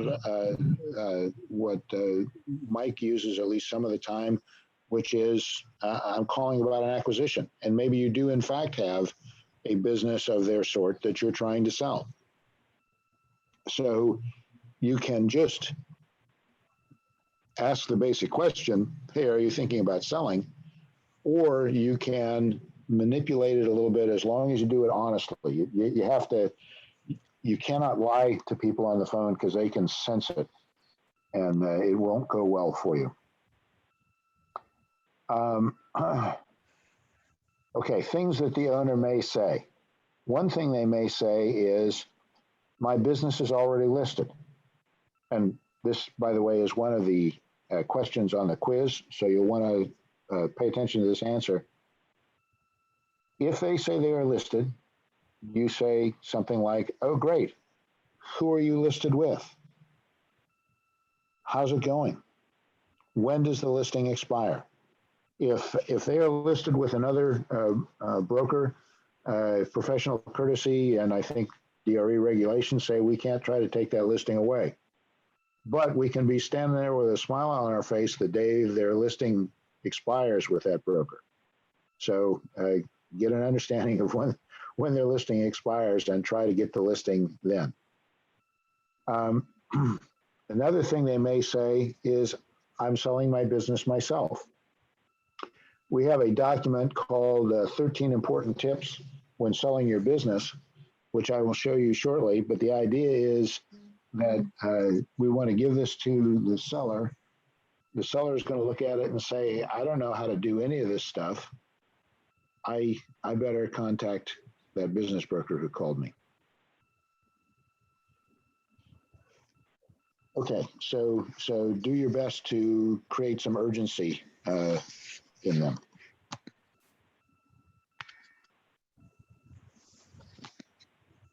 Okay, they may say, I'm not interested. No, I'm not interested. I generally take them at their word, okay? I usually ask for referrals. If they, you know anybody else in this field who's thinking about selling? I don't want to have a long conversation, but I may ask a couple of questions about referrals or, you know, how are things going for you? How long have you had your business, etc. When the seller says, yeah, I am thinking about selling, then you could say, I'd like to meet with you and learn more about your business. In the old days, pre-COVID that is, we always recommended having our physical meeting with the seller at the business team office. Our business model has changed a little bit, and in some cases right now, we don't really even have a physical office down here. And given the COVID reality, people are reluctant to meet with other people. So you could say, I'd like to meet with you on Zoom and learn more about your business. There is a famous book called How to Win Friends and Influence People. Probably some of you have heard of it. Some few of you have probably read it. And the key idea there is that each of us has a topic that is our very favorite subject of conversation. Laura, I see you smiling. Unmute yourself and tell us what's everyone's favorite topic of conversation. Ourselves. Ourselves. All of us. All we really want to talk about is ourselves. We wait for the other guy to shut up so we can say something interesting that interests us about ourselves. And so I strongly feel that, well, I think many salespeople would do well to think more about asking questions to get the potential client to talk, as opposed to telling the potential client how great we are. There's an interesting story. I'm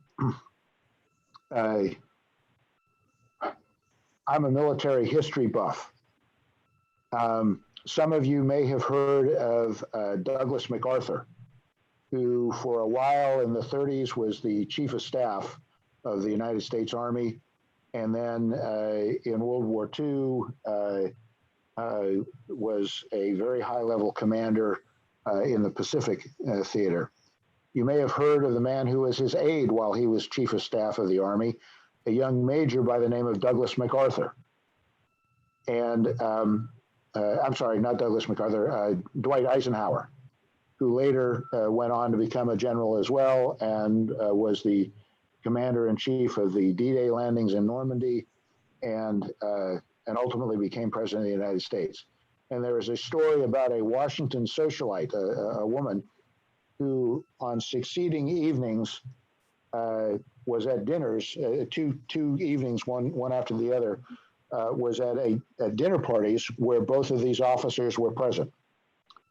And she sat, on the first night, she sat next to General MacArthur. And on the next night, she sat next to Major Eisenhower. And she was asked how, what was it like talking to these two great men? And she said, when I sat next to General MacArthur, I was convinced that he was one of the most interesting men in the world. When I sat next to Major Eisenhower, I was convinced that I was perhaps the most interesting woman in the world. And I think that's a valuable lesson, okay? Okay. You can ask if you could stop by sometime to see their operation if they're not interested in meeting with you on Zoom or face-to-face. Or you can just do it. Just sometimes stop by. Or certainly you should plan to call them again if you're telemarketing in 6 months or something like that. That's infrequently enough that you're not making yourself a pain in the neck. But after 2 or 3 times of that, they'll remember your name and that you're a business broker. And a good idea to supplement that with some mailing pieces or email contact or something like that. That's so maintain contact. Okay, so. Jeff, can we go back to the point of where to ask for a meeting? Yes. Richard had a very impressive office. I would understand the benefit of having an office like that to bring a business owner to. But, when we don't have that, would we want to meet at his business? Would that be your priority? Well, I would say that today, my preference is to meet on Zoom, okay, because of the whole COVID thing. And also down here in LA, you know, if I go to a meeting in Long Beach, I might have an hour meeting, but I'll have an hour's drive on either side of it. Whereas a Zoom meeting, I just have the hour meeting. But over the years, I have conducted an awful lot of listing appointments at the seller's business. The one thing that you want to ensure you have is privacy, and you want the seller's undivided attention. So if the seller has like a conference room that you can go into to talk, that's great.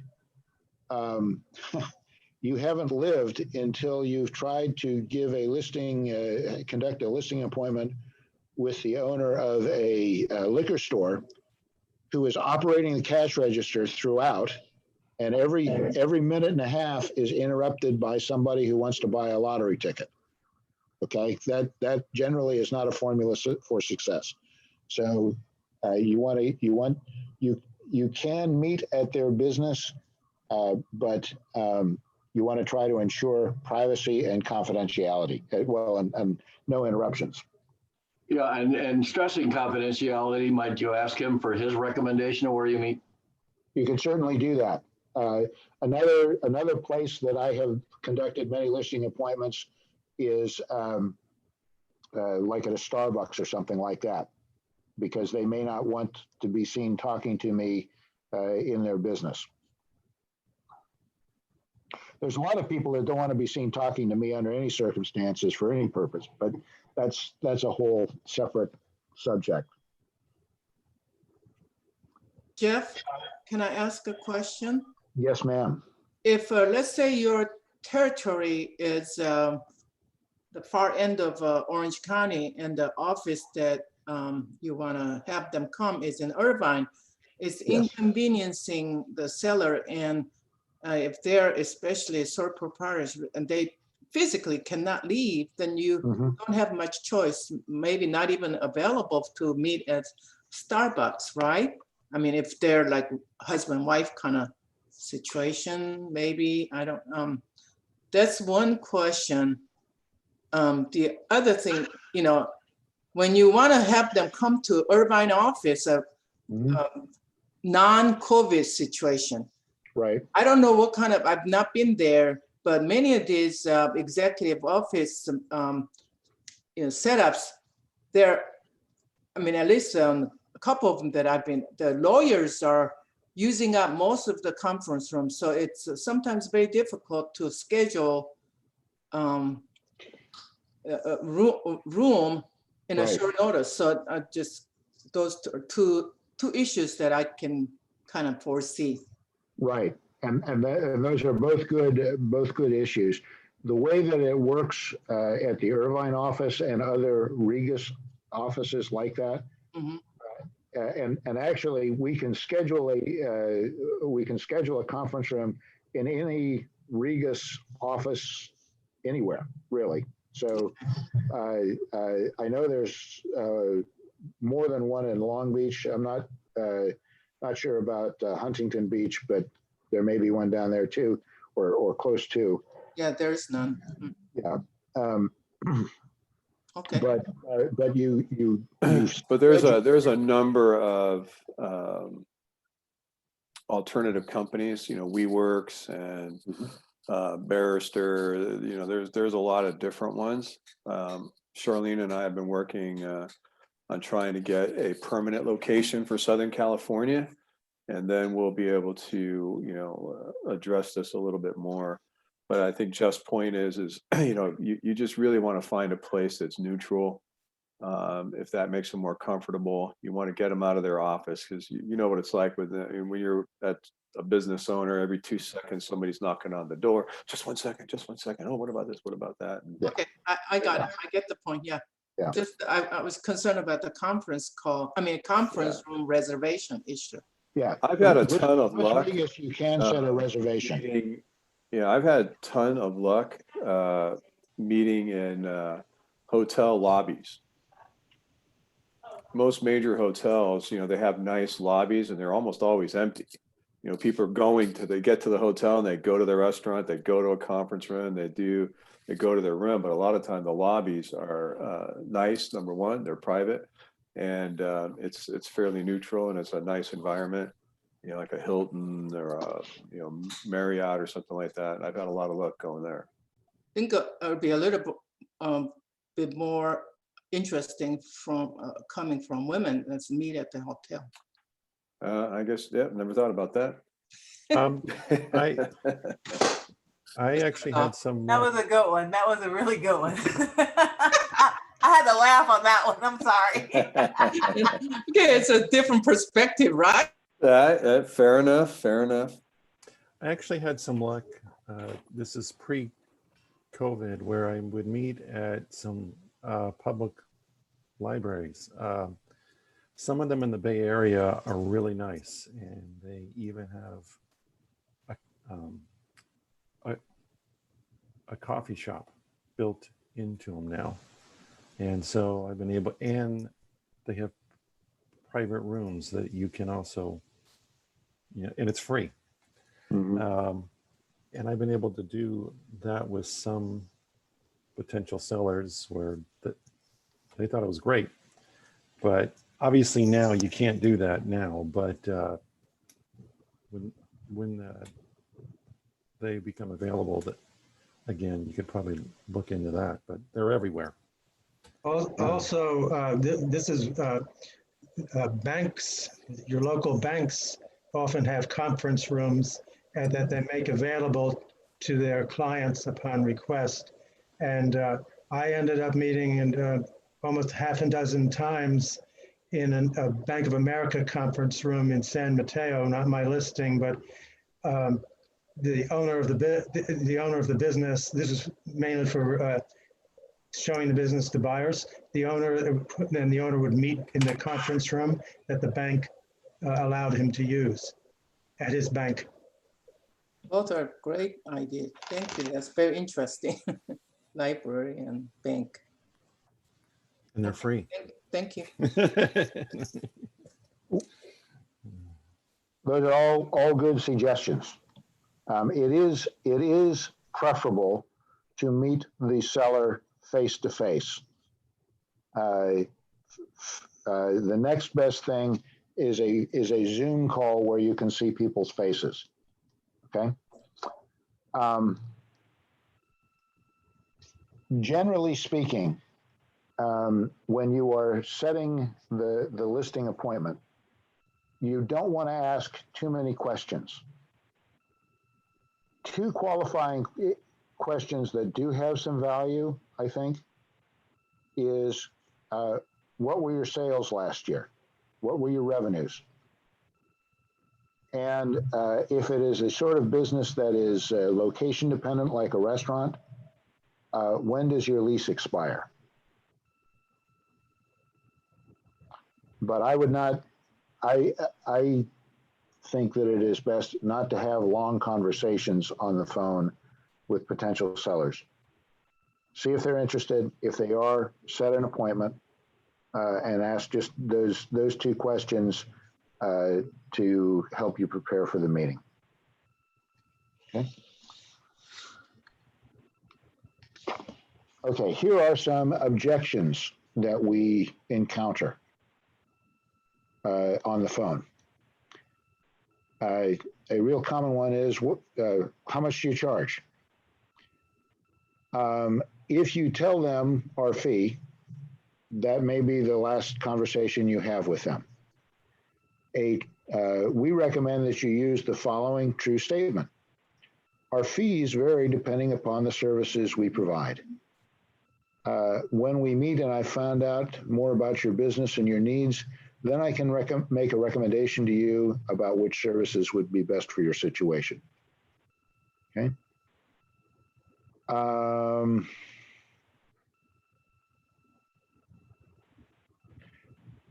Let's see, I'll let you just read through most of these, but down at the bottom, here is one that is very important for many business owners. Do you charge an upfront fee? No. If the business owner wants a formal appraisal, then of course there's a fee for that. We also have some optional marketing programs, but for our basic service, we do not charge an upfront fee.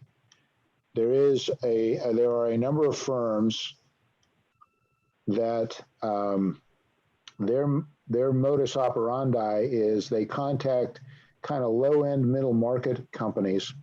They generally sell at seminars that are very well put together. And basically what they do is their product, if you will, is what we would call a confidential business review and an estimate of the selling price. And they charge the owner like $50,000 for this. And they make no effort to actually sell it, but they imply that if he's got this great marketing piece, it'll be easy. And many owners of businesses that might sell for $3 or $4 million have paid that $50,000 for that book. So with those folks in particular, telling them no, we don't have an upfront fee is a good selling point. Hey, Jeff, this is Roy in Sacramento. I have a question for you, if you don't mind. I like questions and comments. Just a quick question for you, though. When I was involved with CABB, and I took one of the courses that we had, required courses with Ron Johnson, I think it was. And I remember in the training session that they said some of these guys are offering a broker's opinion of value, for example, $500 or $1,000, and they would claim that they could deduct this once the sale was made. And I think Ron had mentioned that it's wrong. You cannot do that, or it's illegal. I'm not sure which one. Is that true? They have to be separate transactions if I were to charge, and then can't bundle that. Am I correct?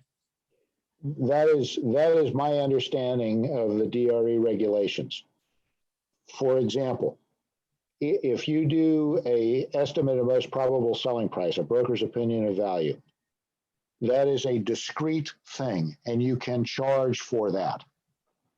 Separately, you can list the business for sale, and you'll have a fee when you have consummated that sale. But the two cannot be related to each other. You cannot. The part that you can't do is knock off of your fee for the actual sale, because they gave you the valuation fee too. Okay, and that's the reason that many of us do, at least in Northern California. That's why we offer the broker's opinion of value at no cost, because it's to help them, but it's also help me qualify them. Do I want to take this listing? Yes. Okay. Yeah. Thank you for the help there. Yeah, and that does, yes, my pleasure. And Jeff. Please, if you have a question or comment, don't hesitate, okay? Jeff, I'm not hesitating. Good. Okay, so there are, to get into this, so when the prospective seller says, what's your fee? And then one technique is to respond, well, we have several different, I forget the right words to use right now, but several different services packages. And I need to, I'd like to know more about your business so I can make the right recommendation. But one of those packages would be like having a bare valuation, and then Yes. and what's the exchange on our commission? How that's linked, isn't it? That is linked. Well, it used to be. We don't really do that anymore. We don't even cover it in the training, but we used to cover the training.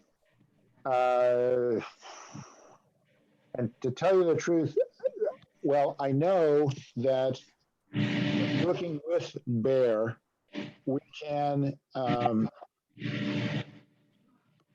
let's say that the price for their valuation is $3,000, okay? Working with them, we can charge 4,000 and we get a 1,000 of it and they get their $3,000. Okay. We did used to have something where we did that, and it would lead to a fee reduction, but if they agreed, if the seller agreed to the bare valuation, which is kind of, be very reasonable low that it would sell at that price, then we would reduce our commission by 2%. Yes, that is correct. And the since our fee is normally 12%, 6% of the sale price goes to the listing agent, 6% goes to the selling agent. By that formula, which was not used very often, but it was at one point part of the training, basically the cut off 2% of the selling fee. 6% of the selling fee would go to the selling agent, 4% would go to the listing agent, but the listing agent had gotten this upfront money from the valuation, and as you say, was probably more certain of making the sale. We don't include that in the training anymore. Yeah, so I don't want to discuss it more, but we used to do that. So I have a question. Yes, sir.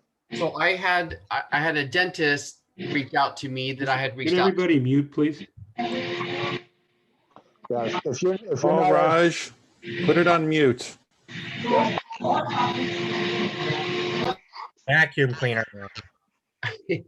Okay. So I had a dentist that I spoke to, and he was previously listed with another broker and did not sell, but he said that our commission or our fees were more than the 8 to 10% that he was quoted from the other brokers. So how do I mitigate that conversation? Good question. We actually handle that in detail in the what will be next week's training when we're talking about the representation appointment. But the basic idea is that our fee has always been 12% for businesses that are going to sell for $1 million or less. That is at the high end of the normal range. I would say that the 10 to 12% is the normal range for professional business brokers. And we're at the high end of that range. And our justification to ourselves probably for the 2% is that we have, and I think you will find this working with other non-business team business brokers as you go forward. I would say that overall, our people are far better trained and far more professional than most other business brokers are. And we all work as a team. Don's got a business right now that has multiple offers on it. Don is in our San Francisco office. One offer is from a buyer that Mike Hamilton is working with, and Mike used to sit across the aisle in the tiny San Francisco office from Don. Another offer, though, is from Kathleen Jones, who's down here in Orange County. So we all work as a team to get people's listings sold, and we are very professional in our common procedures and training. So we are able to work as a team. So I'd say that's the difference in the 2%. Okay. Jeff, the page 110 of this training manual has a fee schedule that looks like it is presented to the business owner to acknowledge. And that fee schedule only starts at 10%. It doesn't describe a 12% fee. Well, our representation agreement, though, does prescribe the 12% fee. And the basic idea is if we believe that the business will sell for $1 million or less, we go with 12%, which is in the representation agreement. If we believe that the business will sell for more than $1 million, we can attach that fee schedule to the representation agreement, and it takes priority. And we'll talk more about that next week in the representation agreement segment. Okay. Do you think it's a bad idea to put the 12% on the fee schedule?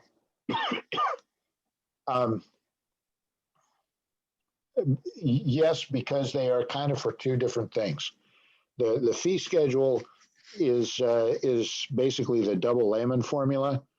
And if we were selling a business, let's say we felt pretty strongly that it was going to sell for $2.5 million or something, we would probably use that fee schedule.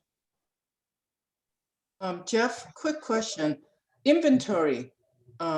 So like this jewelry store has inventory, right? Yes. So if the sales price is, let's say, $2 million, and then, inventory is huge, it's a jewelry stuff, diamonds and whatever. Yes. Do we get paid on that inventory portion, or is that outside, separate? We do our best to include inventory in the sale price of the business, and get commissioned on it. Get paid, okay. Yeah. Okay, thank you. We are not always able to do that, but that is what we always try to do. Is it up to the sellers? Like if they insist that inventory should be kept separate and they just want to sell the business portion, then that's what you have to do, and not include the price. Well, you have to decide if you want to take that listing or not. For example, liquor stores almost never include their inventory in their sale price. They just don't want to do that. Okay, got it. In the last analysis, you can tell the seller, or let me speak with my team later. Yeah. Yes.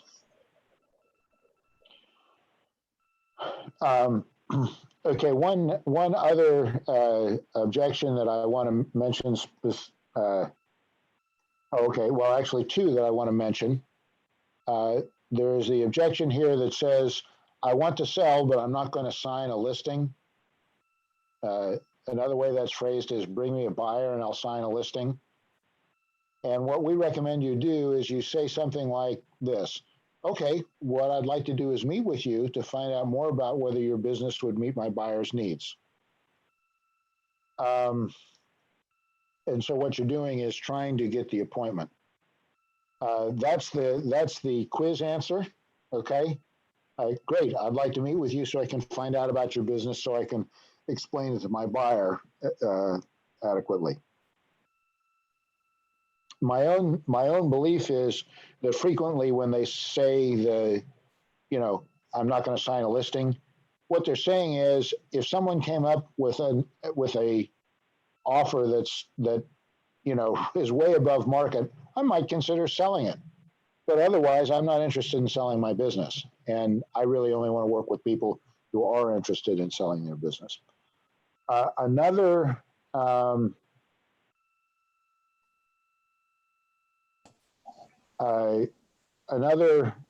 quote objection we get sometimes is, I listed with another broker and it didn't work out. Nothing happened. And I like the explanation here. Yes, a lot of businesses listed by business brokers don't sell for various reasons.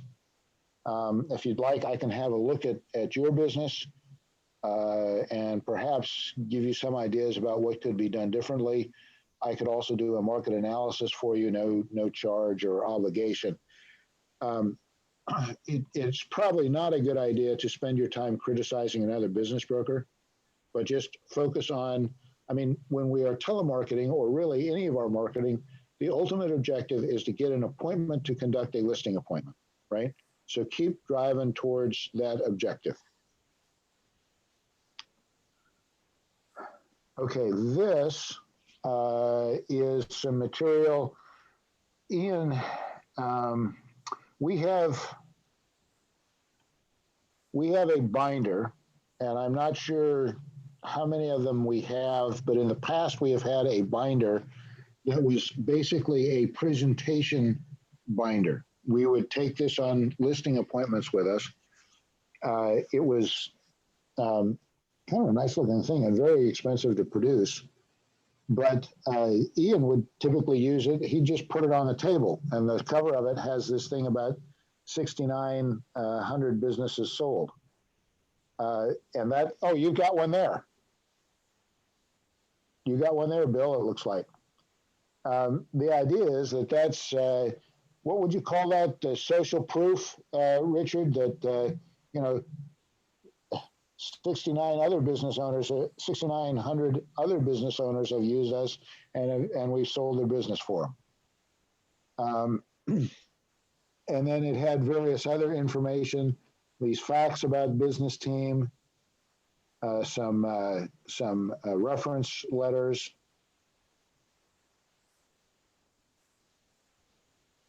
Reference letters, by the way, you always want to try to get one.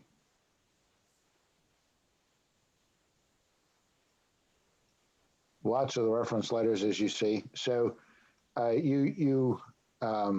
These like testimonials, like that BTI did a great job, and that's correct. These are written by, well, you get them from the seller at the time that you're closing the sale. Usually, you'll actually have to end up writing the letter, and you get the seller to print it on his letterhead. have him sign it. And sign it. Yes. Yeah. You don't sign it; he signs it, or Right. she. Okay. This is in Team Magic. We have something that is, well, we have a tool called a transaction scheduler, which is basically a project plan like this that helps us schedule all the things that need to be done from the time that we have a sign both ways offer to close of escrow. Recently, we have added another feature, which is for the packaging end of things. I'm going to wait and talk about this until we talk about packaging, but just so you know what this page involves. Here's some more of it. And actually what this is showing is that, you set dates for the different tasks to be accomplished. And if they're overdue, they turn red, and you can kind of highlight those to try to keep things on progress. Okay, this is actually a pure comps calculation of value. We'll be talking more about that if we can get to it later this, but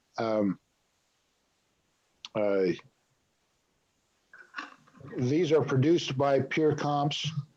There are, it's a nice formal looking report of an estimate of value, or an estimate of most probable selling price. I'd recommend you read through this, but I'm not going to go into a lot of detail on it right this second, because there's some other stuff that we need to cover. And I think, and then this is an example of a confidential business review. And the idea is all of this stuff we could potentially use at a listing appointment, but we're not actually talking about listing appointments yet. We'll be doing that next week. So we'll cover a lot of it, but this is a nice looking confidential business review. Jeff, that book that you mentioned that had all this content in it is probably more applicable if you're doing in-person listing appointments. Right That's now, correct. most of mine is over the Zoom. So when we get back to doing more in-person stuff, is that book available? I don't know how Bill got it, but do you guys have those prepared for us? We want one? I just made it myself, Warren. I just made it myself. Oh, you made it yourself. I actually, well, the short answer to your question, Lauren, is I believe there are some of these in the San Jose office, a stockpile of them. I will try to get them distributed down here. Okay. Great. Thank you. I have a question. Yes, sir. So we're getting a listing together right now, and as we were talking to the business owner, let's see, like, what came to mind, and this comes from a previous job that I had. It's nice to be able to give them a timeline of what to expect. Like, today is the day that you turn in your marketing materials. Then we go to work on putting the package together. Then it goes live on this date, and then and so they have an idea of the expectation of how long it's going to take for this to happen. So therefore, it does two things: is it sets the stage, but also gets them to kind of hurry up and get their Right. stuff. Do we have anything like that we can send on the front end? There is that presentation book that Lauren and I were just talking about. Yep. Has a timeline that does cover the well, basically from listing agreement through close of escrow. Okay. So it does give an idea of the timeline. You can, I myself tend to use some documents that are very like the what's in the presentation book, but that I've customized to myself. Okay. So the short answer is that is an excellent idea. We do have one tool for that and can develop others. Okay, great. I think it's great to have something visual for these people to look at. I think so too. And I suspect too that with, well, I know that there are business brokers who also have kind of a laptop presentation that they use. A slide deck? A slide deck, yes. That could be very helpful as well. Right. I mean, the presentation book is basically a physical slide deck as opposed to an electronic one. Okay. Same idea. Okay. Okay. This is 13 important tips when selling your own business. Okay. And I will enlarge it a little bit so you can see it. This is what we would do. This is what we would use if we were either pursuing a FSBO, a for sale by owner, because we had seen them on Biz Buy Sell or something, or if we are prospecting and the owner says to us, I'm planning to sell my own business. The idea is we would send this to them because these are all excellent suggestions to help get a business sold. But what we are wanting them to do is look at this and say, prepare a business offering package. Well, I don't know how to do that. Qualify your buyers right away. I don't really know what that is. Gee, I better call Ken back and get Ken to work for me because I don't know how to do any of this stuff. So that's the basic idea. They say I'm selling my business myself. You say, great, I've got 13 important tips when selling your own business. You get it to them, they review it, and they call you back saying, I can't do this stuff. I need your help. This is, I don't know that we are actively doing this now, but we always used to ask sellers to rate our services after the close of escrow of their business. And this one just illustrates that a telemarketing call led to a $280,000 commission. Okay, what I'd like to do now, let's go ahead and take, I have 26 after the hour. Let's be back at 40 after the hour, so 13 minutes, okay? So I'll see you at 40 after the hour.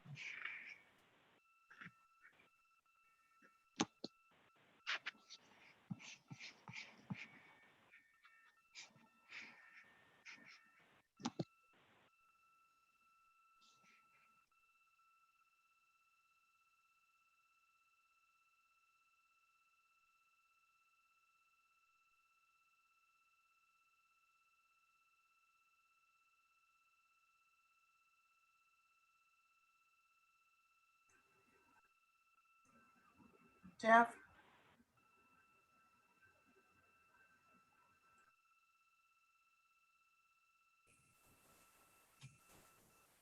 What time are we coming back?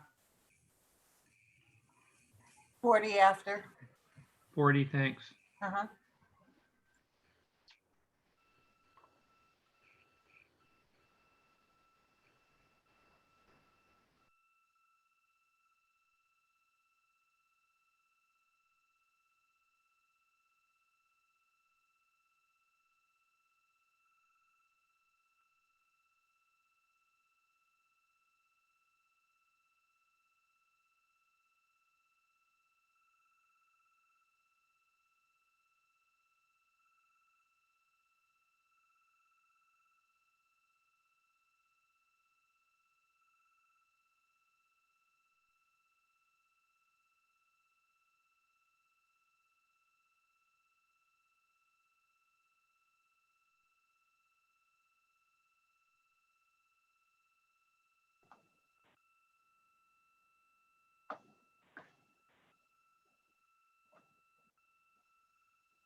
Okay, folks, we're about to get going again.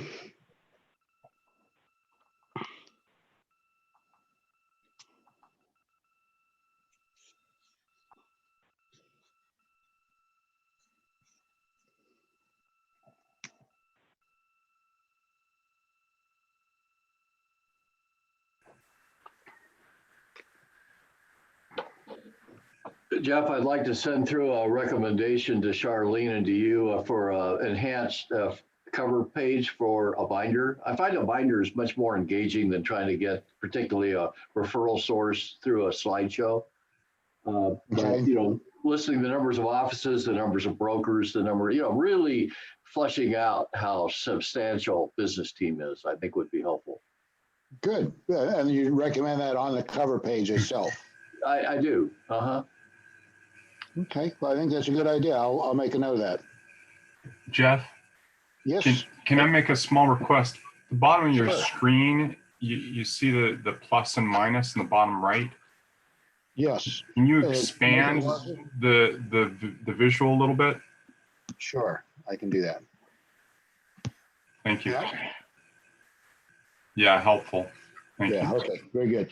If I forget on a slide, please remind me, okay? Because that is a good idea.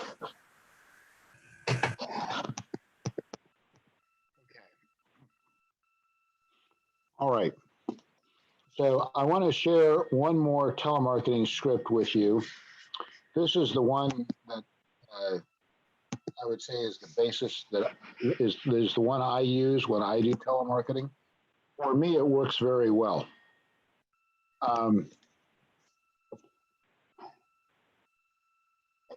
An important idea for, I think for telemarketing is what I call posture.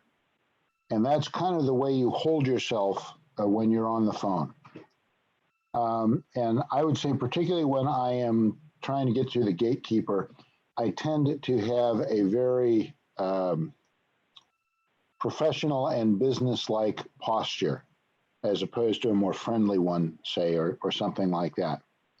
So when I am first calling a business, I might say, hello, this is Jeffrey Tate from BTI Group. May I please speak with Ron Johnson? And I tend to use both names. And you still might get the response, well, he's not in, when's a good time to reach him? May I ask what this is regarding? This is a common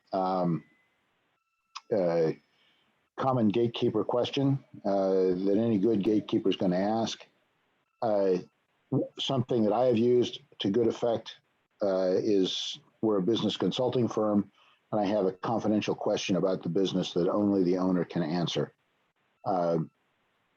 Michael has commented that he talks about calling about a possible acquisition. That is very good. There are other things to get past that question. May I ask what this is regarding? The one thing you don't want to say is, well, I'm a business broker and I want to ask your boss if he's thinking about selling the business, because that will not go over well. Okay. When I actually get a hold of the owner, say, I generally soften it just a little bit. And I say, hello, this is Jeff Tate from Business Team. I'm a business broker.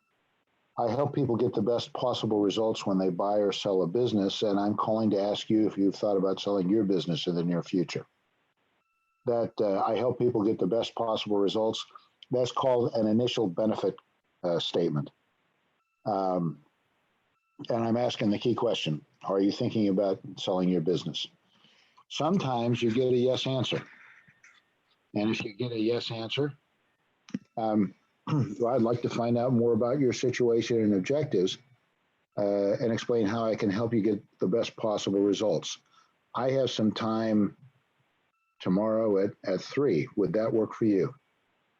Now, in the old days, I'd tell them where the address was, but I would probably work in that I'd like to conduct this. I will conduct this meeting on Zoom. I'll send you an email. What is your email address? And the link to the Zoom meeting will be there. Don't worry, you don't have to do anything special with your computer. You'll be able to just click on the link and it'll take you where you need to go. Because frequently people who haven't used Zoom are kind of afraid of the not knowing the technology, not having the technology. It's a good idea to ask, are there any other decision makers who should be present?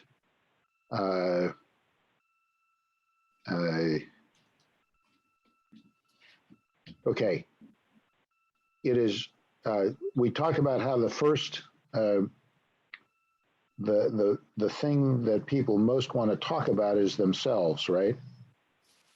Who has an idea of what the thing people most want to be told is? Anybody know what's the number one thing that people want to have said to them? The value of their business. Well, not yet. Good note. There's no fee to meet with you today. No, well, the phrase I was thinking of is thank you. When you are telemarketing, say thank you. Thank you for your time. Or thank you. I look forward to meeting with you on Zoom tomorrow. People like to be thanked for whatever it is that they've done. And go ahead and give them your phone number and email address so that if there's an issue, it's a good idea to send them an email, just a confirmation email, have your phone number and ask them to contact you if they need to reschedule. If they are not interested, thank them for telling you that and ask them, do you know of any other business owners who might be interested in selling? The purpose of that is twofold. Number one, they might know somebody who's interested in selling. Number two, I think that for most business owners, if someone called them on the phone and asked them, are you thinking about selling your business? Their knee-jerk reaction is going to be to say, no, I'm not, even if they really are. And what this does, a response I get to that question about, do you know any other business owners? A response I get fairly frequently is, you know what? I actually am thinking about selling my business. It just gives them a little bit longer to, they're not quite as on the spot. But if they know they don't know anybody and they're not interested, thank you for your time and I'm off. So you can see that doesn't take much time. And I try to use words that I can say easily. If I get the owner's voicemail, personal voicemail, I basically say the same thing. Hello, this is Jeff Tate from Business Team at 408-806-3980. I'm a business broker. I help people get the best possible results when they buy or sell a business. And I'm calling to ask if you thought about selling your business in the near future. If so, please give me a call. Again, this is Jeff Tate from Business Team at 408-806-3980. Thank you for your time. And I'm off the voicemail. That works for me. Consider it. Something else may work better for you, but that works for me about as well as anything. The only thing that works better is that if I have a valid reason that they ought to act now, like having a qualified buyer who's looking for their sort of business, or having a listing that is getting all kinds of buyer interest, and I'm trying to find another one of those to list. This leaving voicemails is important, Jeff. You know, in my sales practices, I've made 2 or 3 calls attempts before deciding to leave a voicemail. What's your suggestion in that regard? Would you prefer to maybe call back a couple of times to try to reach the guy directly before you leave a voicemail? What I try to do is, if I cannot get him directly, the first time I'll go ahead and leave a voicemail, provided I can get his personal voicemail. That's my practice. Other people do different things, but that's mine. Because I figure that, I mean, I am basically expecting that most of my answers from sellers is from owners is I am not interested. If I leave that voicemail and he is interested, chances are he may call me back. But if he's not, if he doesn't call back, it means he's not interested. Jeff, have Have you ever used, we have qualified buyers in your area that are looking for businesses like yours? That two textbooks? That you could certainly say that, and that is that is probably a true statement, that we do have qualified buyers that we're talking to that are looking for a business like the sellers or like the owners. I generally, and if you state it generally like you just did, I think that's fine, because that is a true statement. Okay. If you say I have a qualified buyer, you need to really have one, because they will probably ask you questions about that buyer. Right. Yeah. Okay. Yeah, Ken, another thing that to consider with that approach, we've talked about this in some of the other, oh, hold on here. I lost my mic. Sorry. If I felt really good saying that statement, but I wasn't sure how effective it was. Well, you could just modify it just slightly and just tell them that you're not sure if their business would qualify. So what I do is I try to put it a little bit more on them. So you're not defending your buyer. So you can imply that you have certain parameters that you're looking for. So an example would be I'm working with some buyers that are looking for manufacturing businesses in Southern California. Right. So I'm not so sure if your business would qualify, but have you ever thought about selling? Well, what do you mean qualify? Well, my client is looking for a business that has at least $2 million a year in revenue and $300,000 of potential earnings. Does that sound like you might be in that neighborhood? I like that. Because we know that if we find a business that's doing $300,000, $400,000, $500,000 a year in SDE, that's a sellable business. Right. Right. So I would just use it as a qualifying question. So the approach is strong, just modify the, I'm not sure if you qualify. Okay.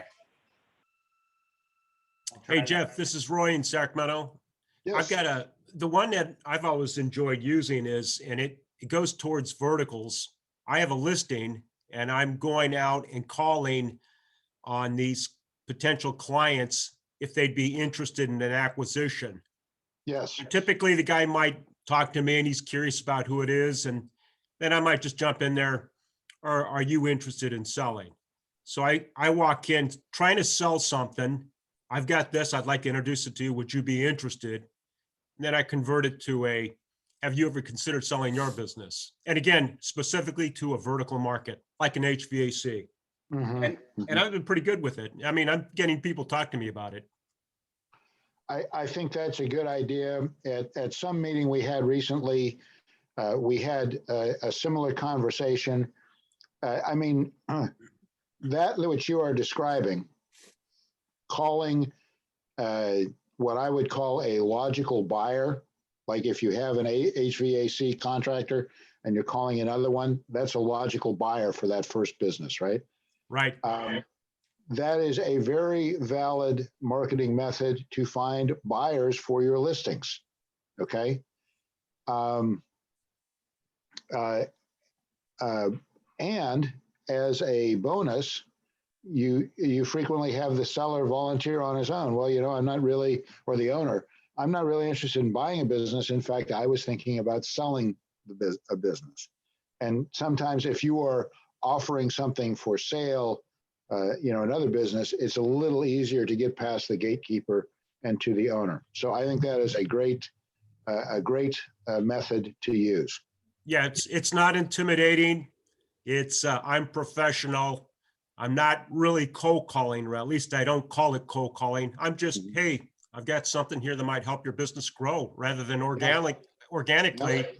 And they seem to be okay with it. Yeah, I can't imagine that anyone, provided you didn't, waste their time on the phone. Right. But I can't imagine anyone would be offended by that. You're just offering something that might be of interest to them. Yep. They're not. Thank you for your time. Goodbye. Or do you? Yep. You're not? Oh, okay, thank you. Say, do you know anybody else who you think might be interested in acquiring a business like this? Or have you considered your exit plan? Yeah, yeah. What is that? Can I exactly. help you with that? Can we meet? Close for it. Yeah, exactly so. And you are on exactly the right track, in my opinion, in that everything you just said was a question. Yeah. Sales All right, is thank about you. asking questions, not making statements. So far, we've mostly been talking about telemarketing. Two other methods that work great are direct mail and drop-offs. Direct mail pieces can be just about anything. Letters, postcards, newsletters, all kinds of things. Nowadays, I think that many of those are even better sent, particularly the newsletters are better sent electronically. But in olden times, they got sent through the mail a lot too. I'll have an example, I think, on the next slide or the one after that of a sample direct mail letter to send. But first, I want to talk about drop-offs a little bit. Whoops.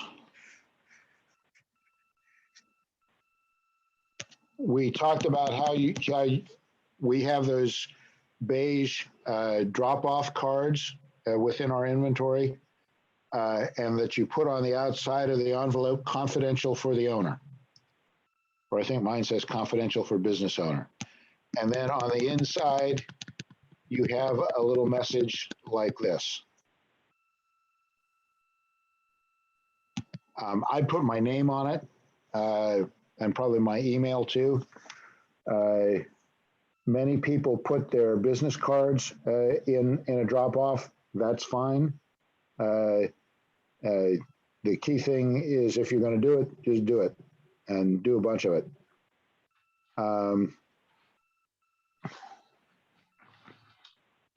And oh, I forgot to send the template. I'll find it and send drop-off template.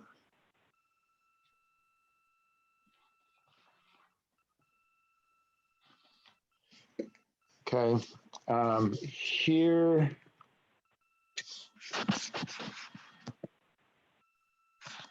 is another sample drop-off.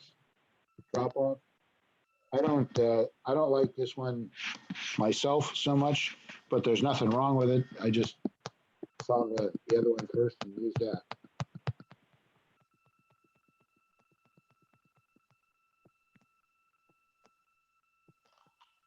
And here is a sample direct mail letter. I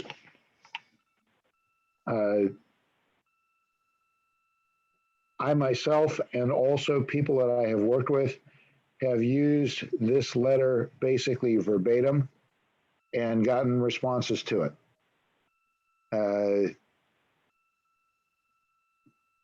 So feel free to use it directly. Oh, look at this. This seems to be some slightly new stationery. Great. Okay, so next week we will be talking about the representation appointment. But today our focus has been on marketing for listings. As I mentioned right at the start, there are a number of marketing methods that are good marketing methods that were not addressed in this presentation.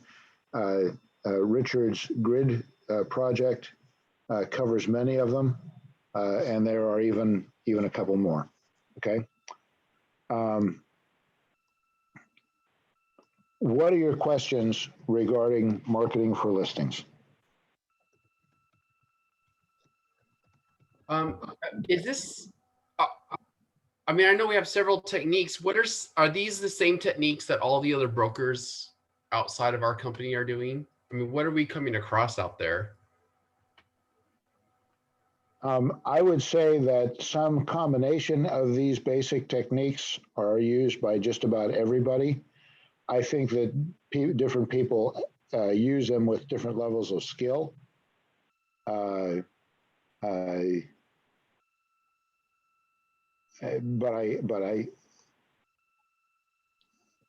I think that there are other marketing techniques. I guess, marketing is a broad subject, right? And part of it is identifying your target market and then effectively getting the word across to your target market. Who is our target market? Ultimately, business owners, right? So every dime that we spend to send our message to someone who isn't a business owner is a dime we probably could have used better, right?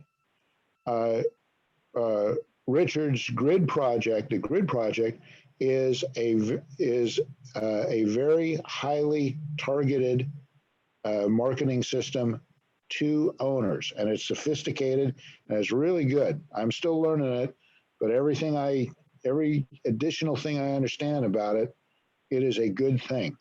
Okay, the methods that I've been focused on today are more old-fashioned. They still absolutely work.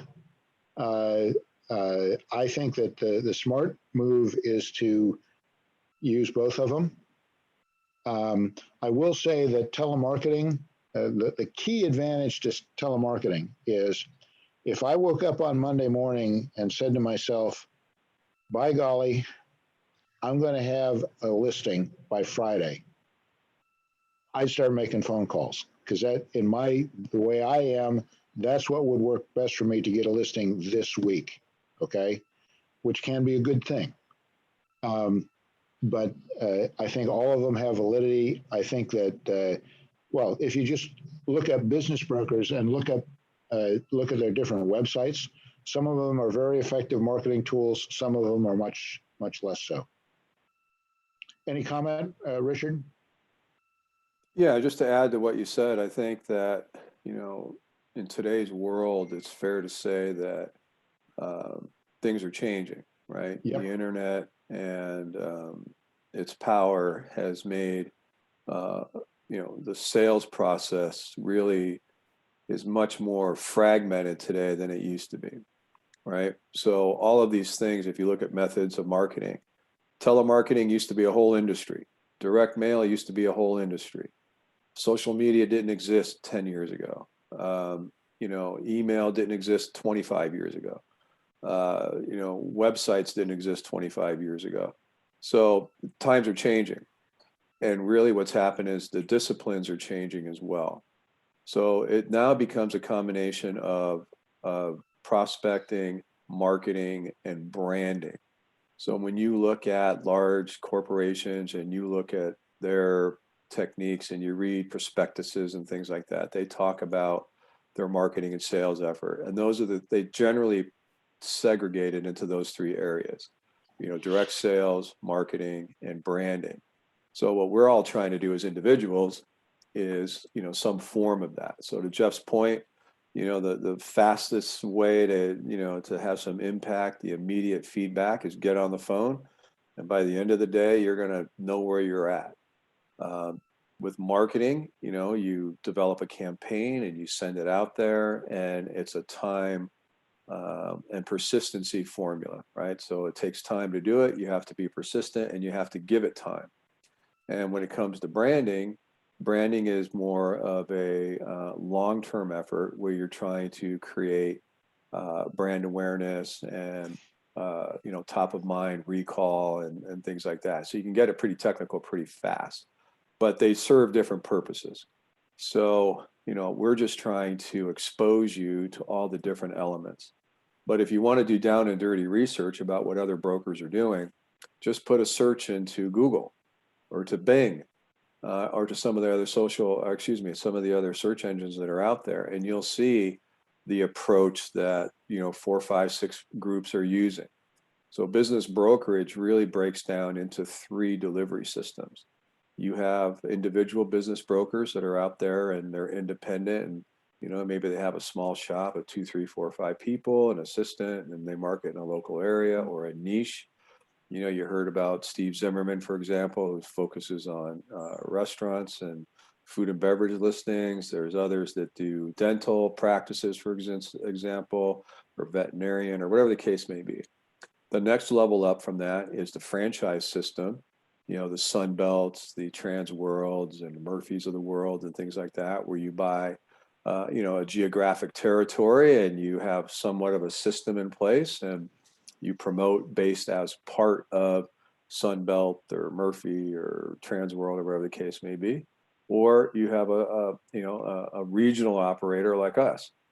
So Business Team is probably one of the most unique outfits in the country based on geographic deliverability.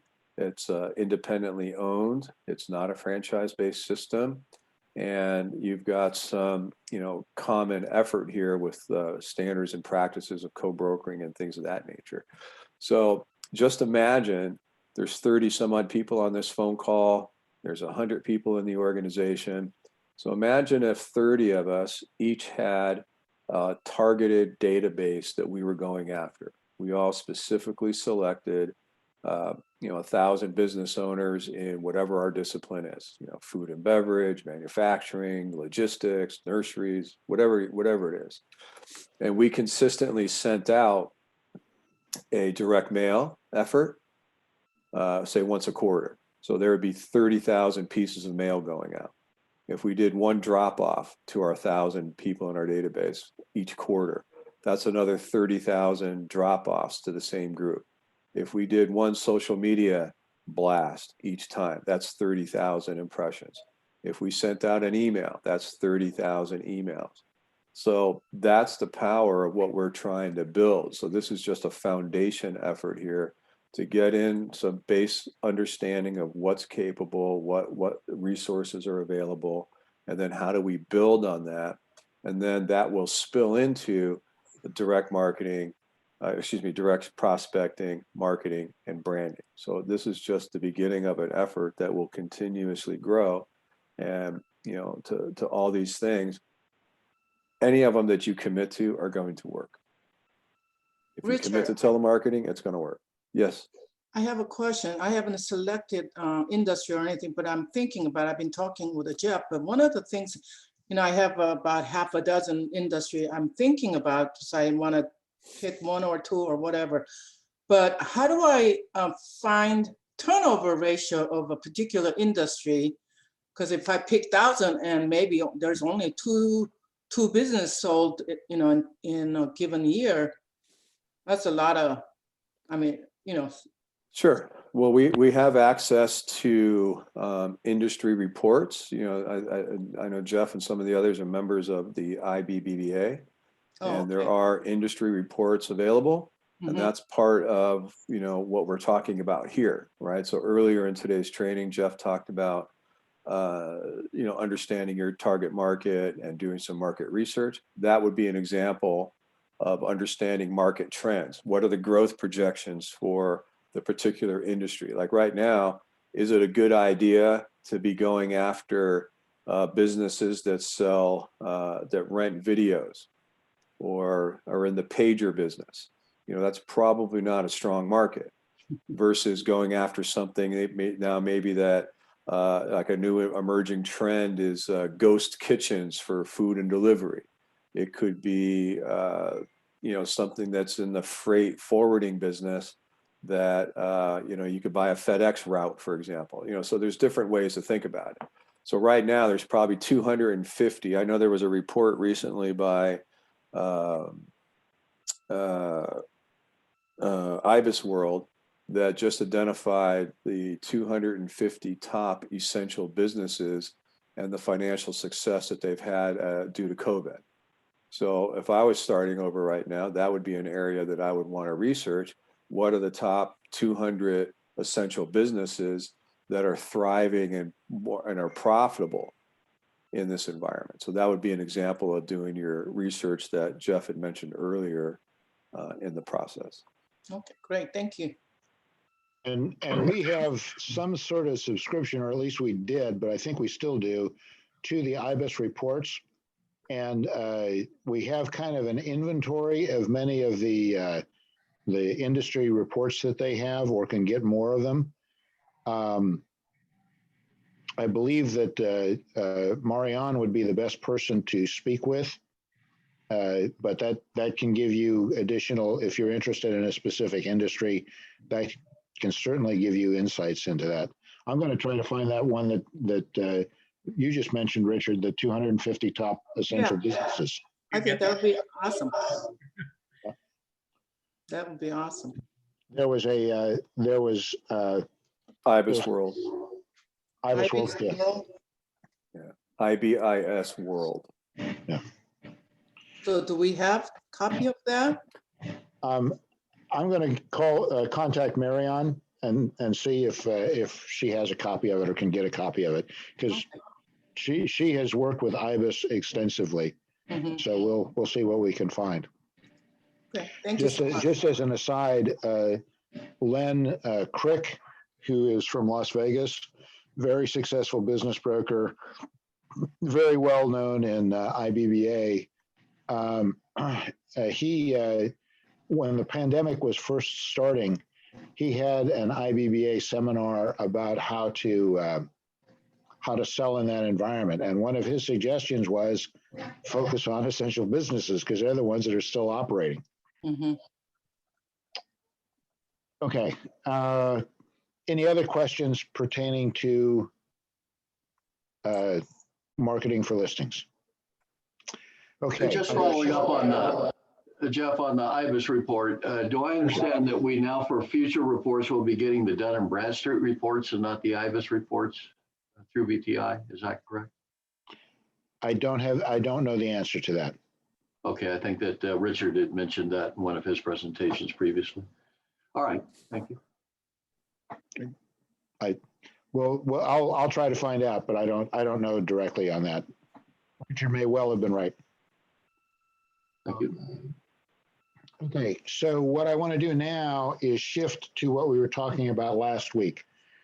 We talked at length about how to recast an income statement and determine sellers' discretionary earnings. Oh, and that reminds me, someone asked a question actually on one of the quizzes. In some of our material, we use the phrase cash flow or adjusted cash flow. That is an old-fashioned phrase for sellers' discretionary earnings. Okay, so that does mean the same thing. Okay. Okay, that confused me on the quiz. Yes. I try to consistently refer to things by one name, like SDE is SDE, right? But unfortunately, that isn't always possible. Okay, so we went in great detail though about how to properly use the business team recast income statement to develop or to calculate the seller's discretionary earnings of our businesses.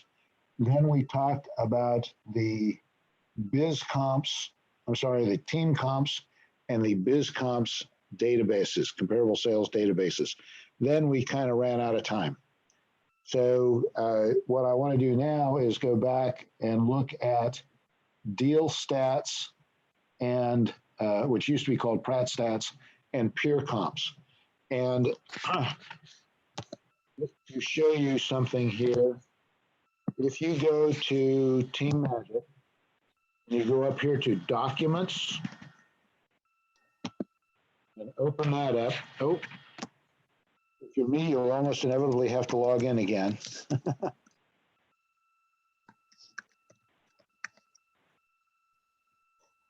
Okay, so you go up to Documents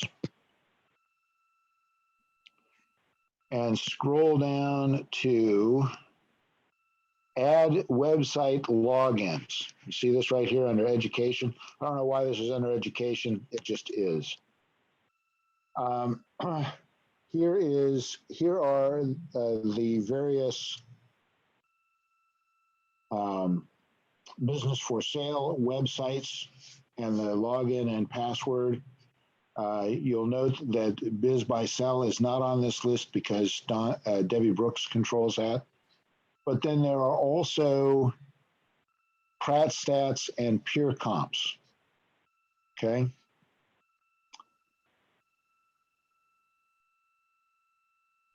So we're going to go to Pratt's. Well, Pratt Stats is now called Deal Stats. So we will go there and let's see if I can.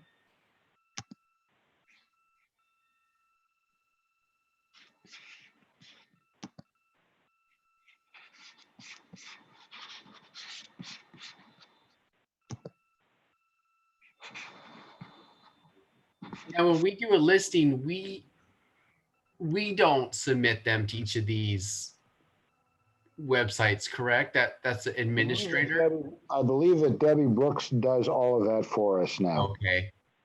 I think. So what purpose will we have for having the passwords for it then? To update the listing or? Well, up until recently, we had to do it ourselves. Okay.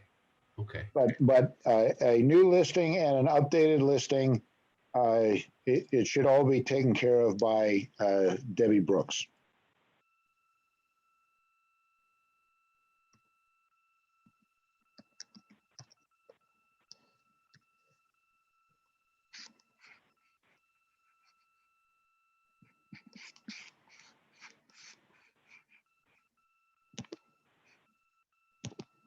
So here's a question. You know, one of the benefits of our firm being so large is we utilize all the listing websites. Do the smaller business brokers typically only use one or two of them? I think it kind of depends on the firm. Okay. But I think that it's fair to say that we generally use the most productive ones. If it's a productive website, we probably have a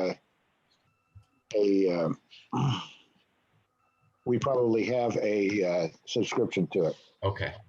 Joel, one of the things you want to be careful in dealing with that question is you don't want to give the impression that it's just that easy to throw your listing up on one of the websites, right? Because then why do they need us? So they'll go on their own.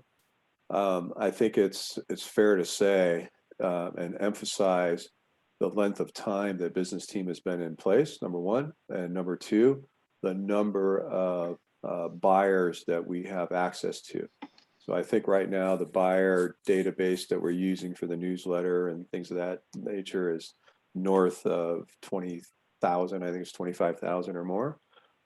So you could imply, and it's true, a good portion of the sales that we make come from our internal sources, right? Whether it's a broker who has a buyer that they've worked with in the past, or somebody who's responded to other forms of advertising or have gone through the NDA process and things like that.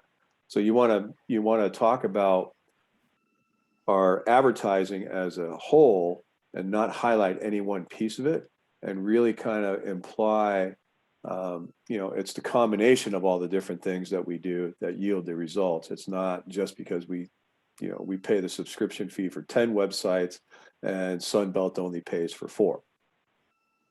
Because that's just a battle that, you see what I mean? It's a slippery slope. No, yeah, I totally understand. Okay, thanks for that. Okay, so here is the login for Deal Stats. So you use your own name.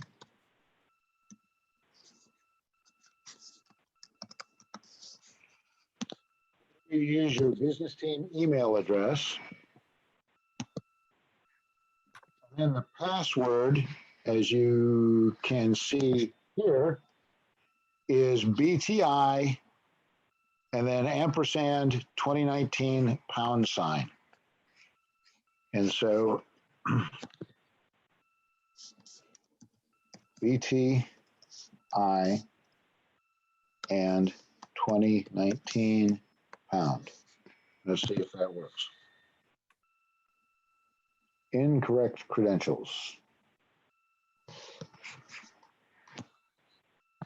I probably typed that in wrong. Hopefully I didn't get my name wrong.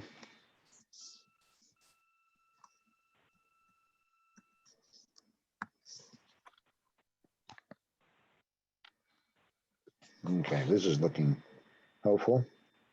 Okay, welcome to the company portal.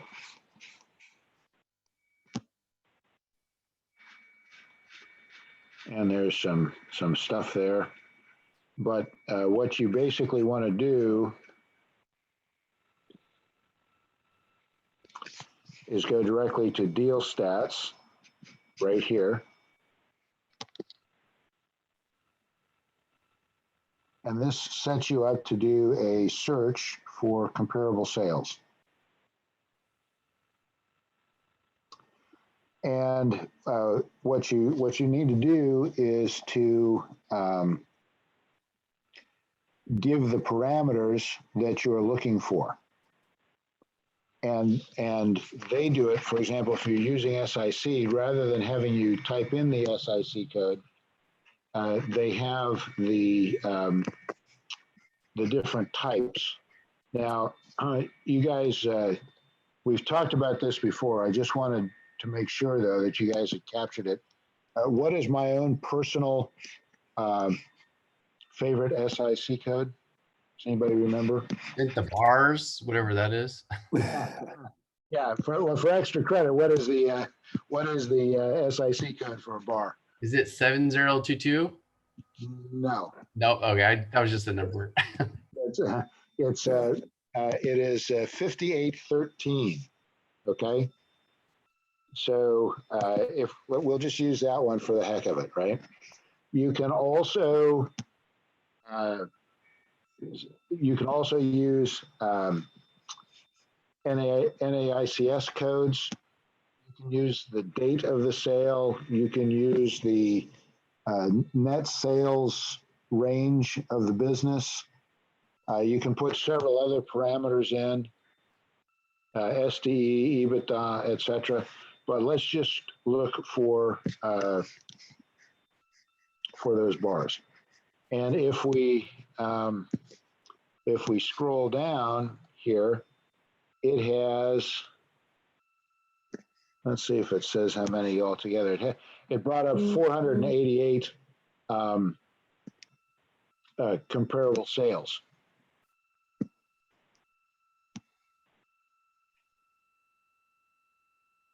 Okay. Now, from this, you can you can explore other tabs. Like here are statistics generated by that data. So this is for the whole country, or you have specified the region? This is for the whole country. I believe you could specify the region, but this is for the whole country. And so, for example, one peculiarity of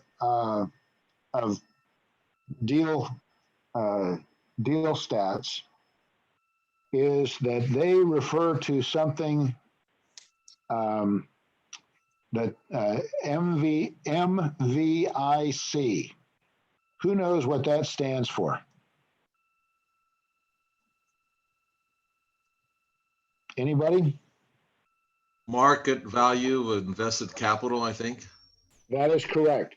What's a plain English word that means market value of invested capital? Purchase price. Yes, that's price. Okay, so the other databases talk about price to sales ratio, for example. These guys talk about MVIC to net sales, or MVIC to SD. That means price times or the price to SD ratio. And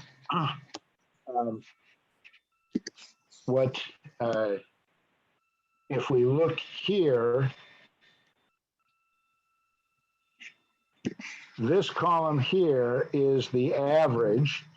So for these bars, and this does not seem right, it's saying that on average, price to SDE is 7.4 times. That doesn't sound right to me. So we would probably need to edit our data a little bit.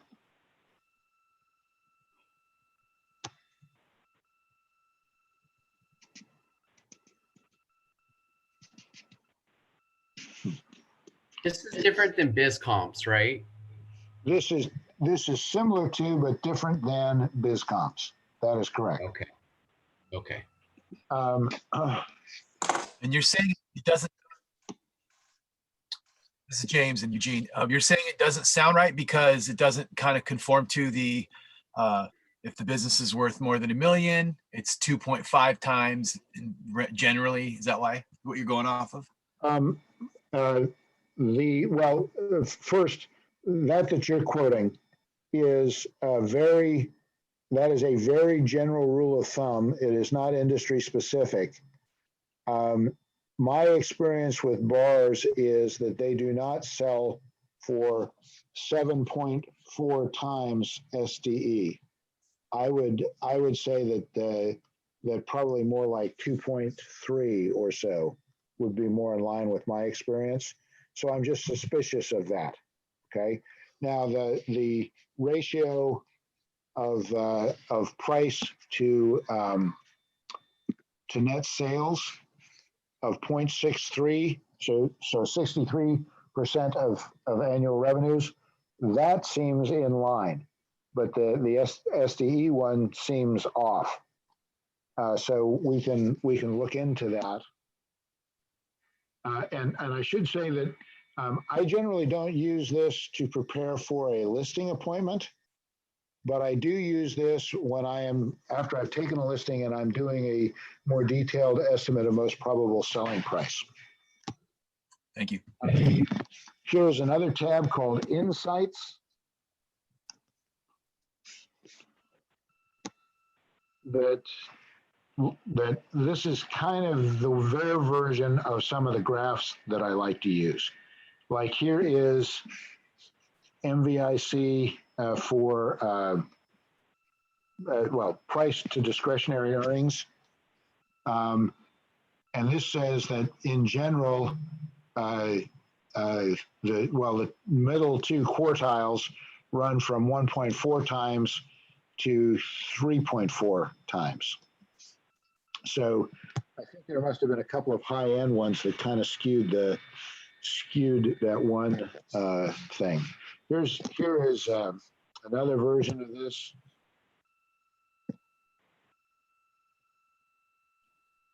What is interquartile? I beg your pardon, Balazs? What is interquartile? What I believe that refers to with this particular graph is that, the first quartile are the lowest 25% of numbers that they have. Then the second quartile is the next to lowest. Then the third quartile is the next to highest. And then the fourth quartile is the highest. Okay. And I think that that's what that means. I don't use those stack graphs. Here, the graphs that we're generating now are similar to the graphs that we're familiar with from team comps and biz comps. As you can see here, I mean, there are a few that have sales over $5 million. So probably, particularly if our subject business had sales of less than $5 million, we would do well to get rid of all the data points that are for more than $5 million in net sales. Okay. Here is a summary of those things, and we would need to select the data, and we do that by clicking this little blue box here to get rid of those outliers, which we talked about before. So much of this is pretty much the same basic idea as BizComps and PratStats. They just call things by different names. So here's those scatter plots. You'll note here that this one actually has a fairly high R squared value. But I'd still get rid of anything over 5 million, which would have the effect of stretching out this data so it's more easy to see for, say, $1 million or something like that. In fact, you know what we could do? Let's do this. Let's go to data, and let's, we said sales, right? Okay. And I'm just going to take out all of the high sales numbers. Because I'm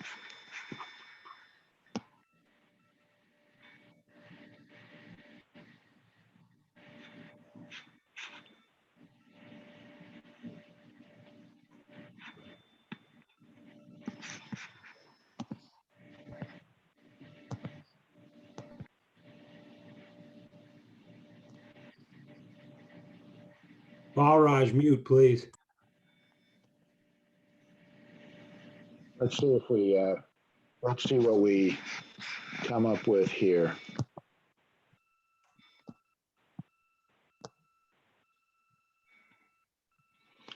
Well, that didn't change much, did it?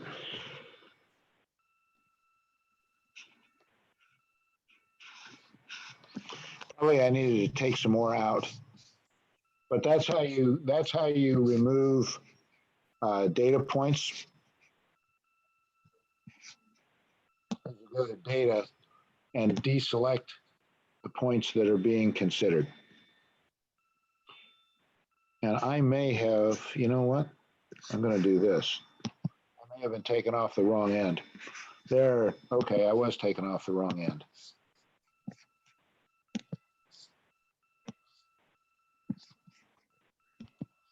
Jeff, you've described how we could get market data from peer comps as well. Is there one best source for our market comps that you recommend?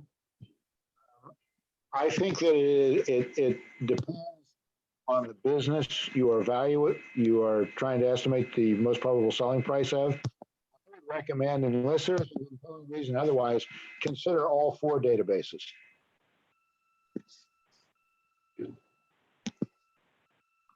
Okay. And PeerComs has data from SBA, is that correct? I have heard that. I do not know that to be true, but I have heard that. Okay.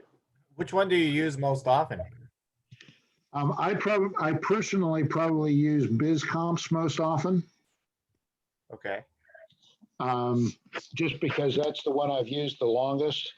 The other, well, I have used that most often.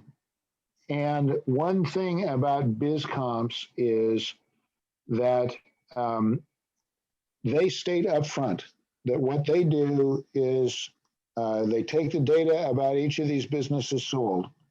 If there is inventory, they subtract the value of the inventory from the sale price. So the price that BizComps gives you, you have to add the value of the inventory, the price of the inventory on top of that. I like that. Ian absolutely hates that. He does not think that's I always include inventory in the price. You have to add the value of the inventory over and above the yes, the calculated amount from the ratio. With Platts stats, which is now Deal Stats, and with Team Magic, there is not good discipline with that. So some of the comps include inventory, some of them don't. I remember reading through how they came up with these numbers on Pratt Stats, and was shocked to find that they basically said, look, you have to look at each individual data point to determine whether inventory was included or not. And I kind of don't like that. But I also recommend that if you use all of these, you will notice some, like I would say that Deal Stats is generally better for non-Main Street businesses. They tend to have larger, more higher priced businesses. Whereas BizComps and most especially Team Comps tend to have lower end businesses. Okay. Okay. That's helpful. You see from the few data points I removed how that changed the picture of the graph.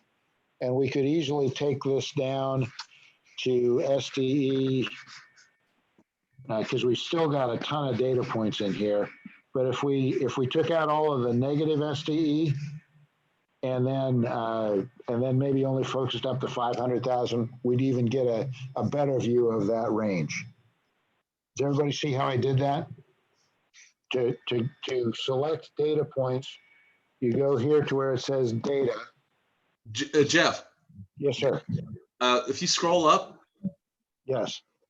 keep scrolling up, like in your quick search, if you click right there where it says net sales, you quickly click on that real quick and you'll see a chart. And not on delete. I'm sorry. No, don't click the delete. Hit net. No, don't click there. Hit net income. The net income right over to net income. Right there. Yeah. Okay. So quickly you can get rid of all your negative and see kind of what your, in this case, looks like a nice bell curve kind of, and you could sort almost immediately right from beginning. Let's do it by SDE, and we'll start with 0. And we'll go up to, let us say, 250,000, or let's say 500,000. Okay. And if we go to insights, and there we can see how it is spread it out. Now, with the price to SDE, you'll notice we've dropped down, so we would have some outliers to get rid of, right?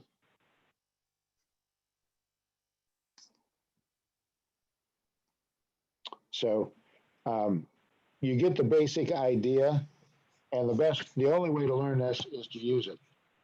And that will, you'll be able to calculate things from there. Then finally, oh shoot, I should have put my name on the list for peer comps. Bugger.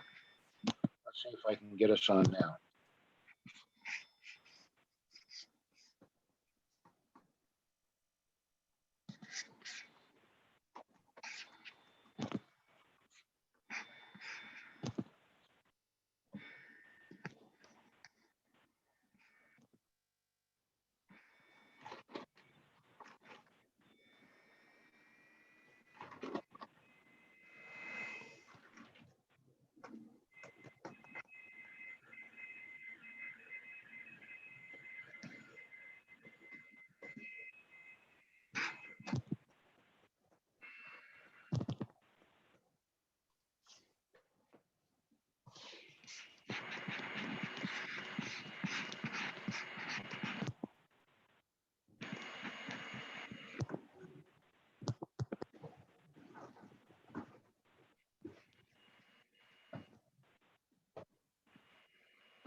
Okay, I'm going to put my name on here for right now.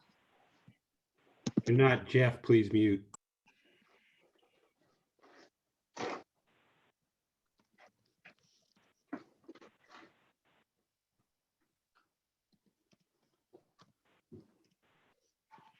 Okay, and now let us log on to peer comps. You just go to peer comps, BTI Group MA, and the best comps. So let's see how this works for us.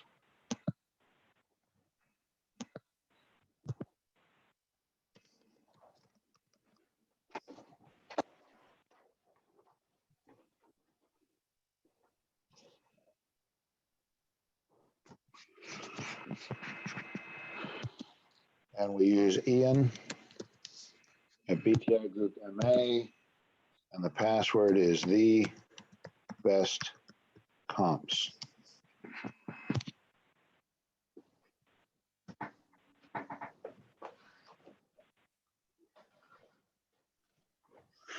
Okay, and I'm going to show us we're going to take a look at one that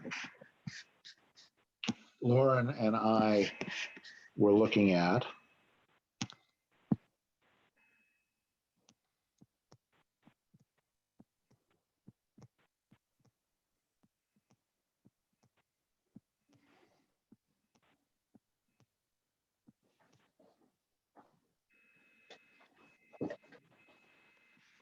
Okay.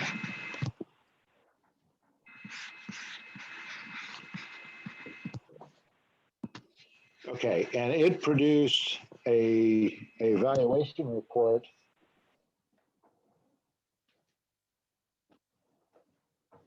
It looked like this, but I'm going to go to the input page here for a moment.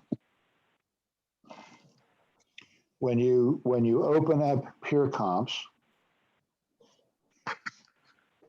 you come to this page and you start over here at Setup. See here, and you enter information about the name of the company, type of company, NAICS code, where it's located, when the last full year analyzed was, years in business. You can enter positive factors and negative factors, like positive factors, low turnover of employees, or really good location, or continued growth in a down economy. Negative factors could be extreme customer concentration, high dependence upon owner, or falling profit margins, etc. Okay, so you can list positive or negatives. You can also just include some notes.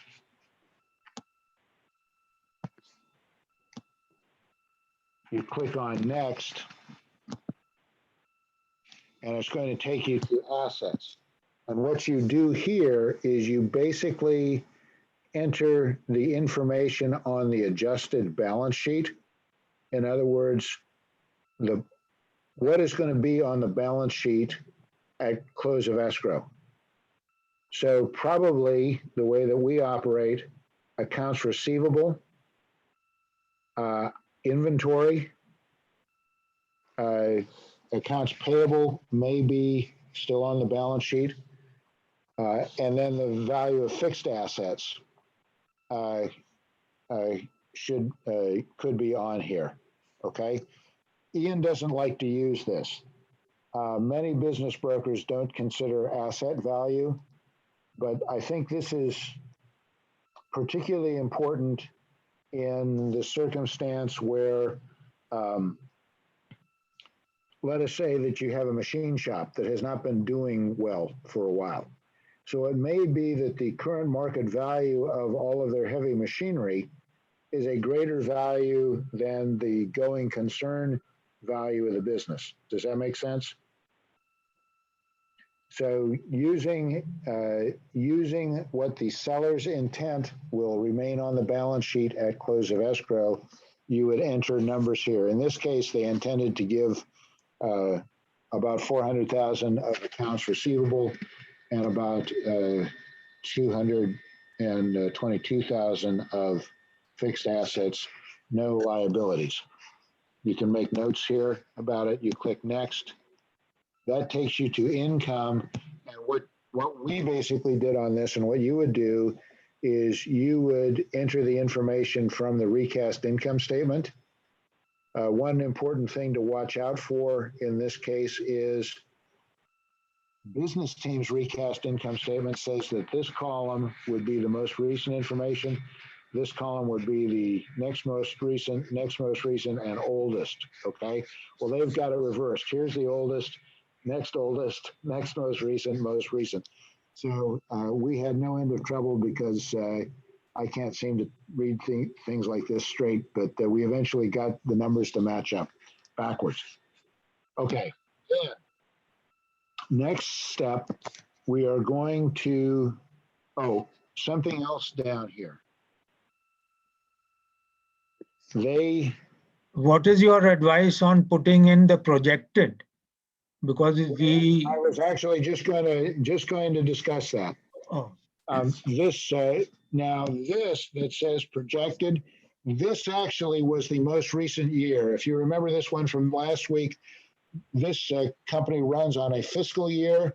They had just finished their fiscal year on September 30th.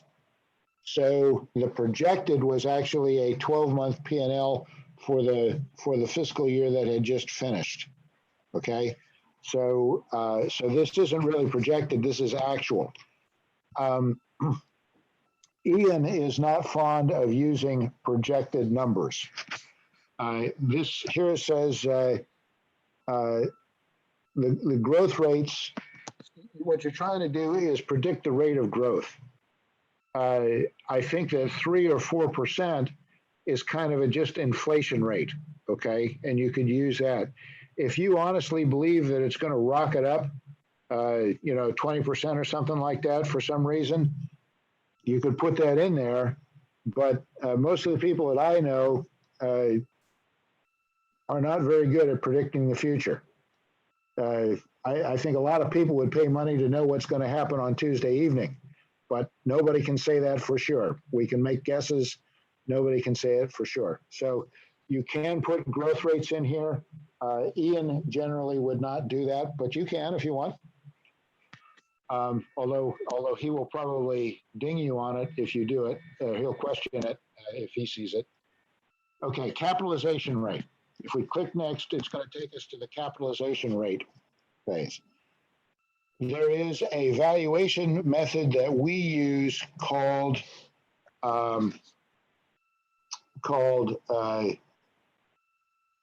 market analysis. And let me quickly go to that slide, and I will show you.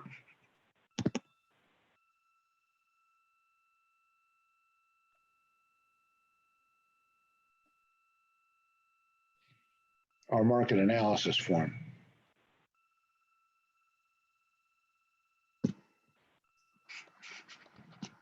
Just a heads up, we have less than 15 minutes left. Yep. Yes. Thank you. Thank you. We'll get there. While I'm scrolling down here, I'm going to mention one thing. I noticed that I made a mistake on the quiz. The first 2 questions are going to be on material that's no longer covered in the training, okay? So question number 1 will be, how many listings do you need by the 6th month? I don't think we covered that in the training. So just, I'll give you credit for that no matter what it is. And the second question, how many listing appointments do you need per week? Well, and actually question 3, to meet your listing goals, how many completed calls do you need to make per day? We don't cover that anymore, so don't worry about that. Those 3, you can just leave them blank or whatever. Okay, this is our market analysis form. And the idea of what we do with this is we look at the business and we give it a rating. And the rating is someplace between 1 and 8. Is it a recent startup? Is it well established? Has it been around forever, right? If it's a good, solid company, you'd give it a 4. If it was just an incredible company, you'd give it an 8. I usually have the seller tell me the answers to this, but be aware that they tend to think that their business is great, even if it isn't. So use a little editorial judgment in it. Company growth. Is it declining? Is it growing a little bit? Is it growing dynamically? Desirability. Some businesses are more desirable than others. We once had a business, a great business in Salinas, that provided porta potties to the farm workers out in the fields in Salinas, made all kinds of money. We never sold it because for some reason, the market thought it was a shitty business, okay? So there are some businesses that are not desirable. I think crime scene cleanup falls into that category. A lot of business there, people don't want it. You estimate the lease. Okay, transferability. Some businesses, you need to have a PhD in rocket science to operate. Others, if you can fog a mirror, you can probably operate that business. Bank financeability. We've talked about how some some adjustments that we might make for SDE, the bank is not going to accept because they actually constitute tax fraud. And then finally, another very important one is customer concentration. Some businesses have like 2 or 3 customers. So if one of those customers goes away, they're hosed, whereas others have lots of customers. So you give a rating to all of those, you total up all the ratings, and then divide by the number of factors, which is 7 in this case, and that gives you a multiplier. Then you take the SDE and you subtract out a market salary from a general manager. And by the way, see where it says if owner operated? That is irrelevant. That's something somebody put in there wrong. You just subtract the market salary for a general manager, and that gives you EBITDA, okay? Because this multiplier is an EBITDA multiplier. So this method takes into account the dynamics of the business itself and not just industry, revenue, and SDE, okay? And that can give you a suggested price, and you can compare that to the prices suggested by Team Comps, PratStats, BizComps, etc. Does that make sense to everybody, more or less?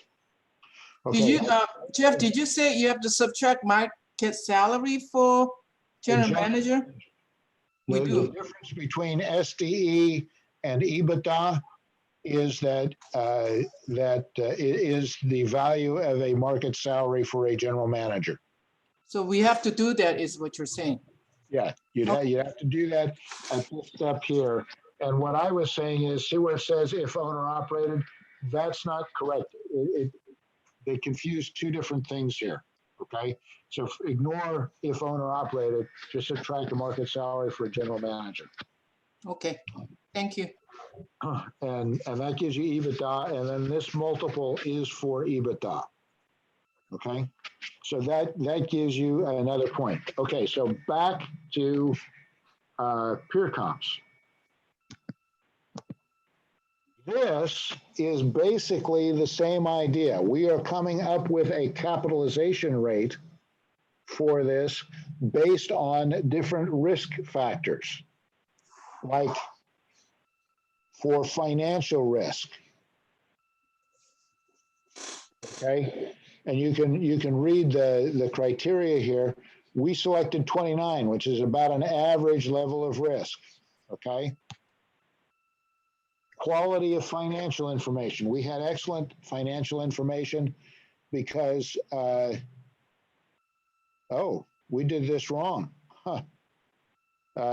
We had excellent financial information because we had the last 3 years federal tax returns and another complete year of profit and loss statement. So we actually should have rated this higher. Diversification. They had a low diversification risk or below average. In other words, they had lots of clients. Management risk, that was higher than normal because the management capability is pretty much concentrated in the guy that owns the business. So you read the explanation, you look at what is average, above average, et cetera over here. Here's industry risk. This industry, these guys are a moving company. They're not going away. There is a fair amount of competition within their industry. Okay, and that is going to come up with a capitalization rate that's going to be used by one of the valuation methods if they will apply. Okay, we hit next. That takes us to the market rate, which the market valuation method, which is the use of comparable sales numbers. Okay, so this has generated, you can't see it here, but it has, there is a database of comparable sales, and it has come up with these multipliers, like the multiplier of 2.7 times SDE. That is from the comparable sales that they have. And they come up with 3 multipliers. revenue, SDE, and EBITDA. Okay, and you can weight which you really want to use. Like if you just wanted to use SDE multiple, you could put 0 here for revenue and 0 here for EBITDA, and it would focus just on the SDE multiple. What do you mean by weighted? What that means is, well, if right now we have these weighted more or less equally, okay? If I were to put 0 under the revenue result and 0 under the EBITDA result, I would be putting 100% weight on the SDE multiple. Does that make sense? Okay, then we'll click next. And now it's asking us to weight our confidence in these different methods. And we said that we didn't want to give a lot of weight to the asset method. We actually weighted the income confidence one. That's the one with the 29% and such that came up with a capitalization rate. We were rated that the highest, and then market confidence. So this is the end result of what Peer Comps thinks the most probable selling price is. Then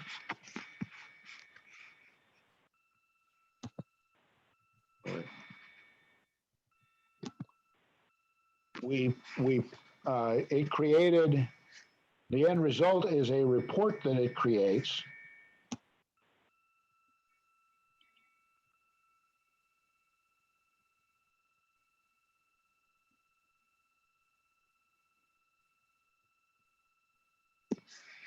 That looks like this. And what this, oops. What this does is, whoops. Oh, bugger, I got the wrong. Here's a quick question while you're doing this. Do you typically give a range to your client? I think that that's the best way to do it. Okay. To say, look, I think it's going to fall someplace in this range. And how big of a range do you typically give? Well, it would depend on the overall size of the business. Sure. And what data I have. I mean, if everything is close together, you know, if I've used multiple ways of estimating, and it's all pretty close together, it's going to be a tight range. Okay. But if it's more, it comes down to a judgment call. Okay. Okay, so this is the report that is generated by Peer Comps. It's got a bunch of boilerplate about the business. Now, here in the report, it's showing how we rated those various risk factors to come up with a capitalization rate.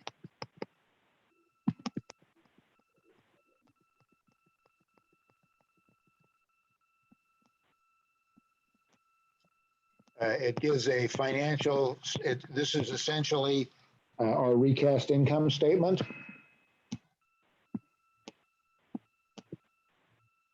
We did not focus on projected earnings. But what we did do is we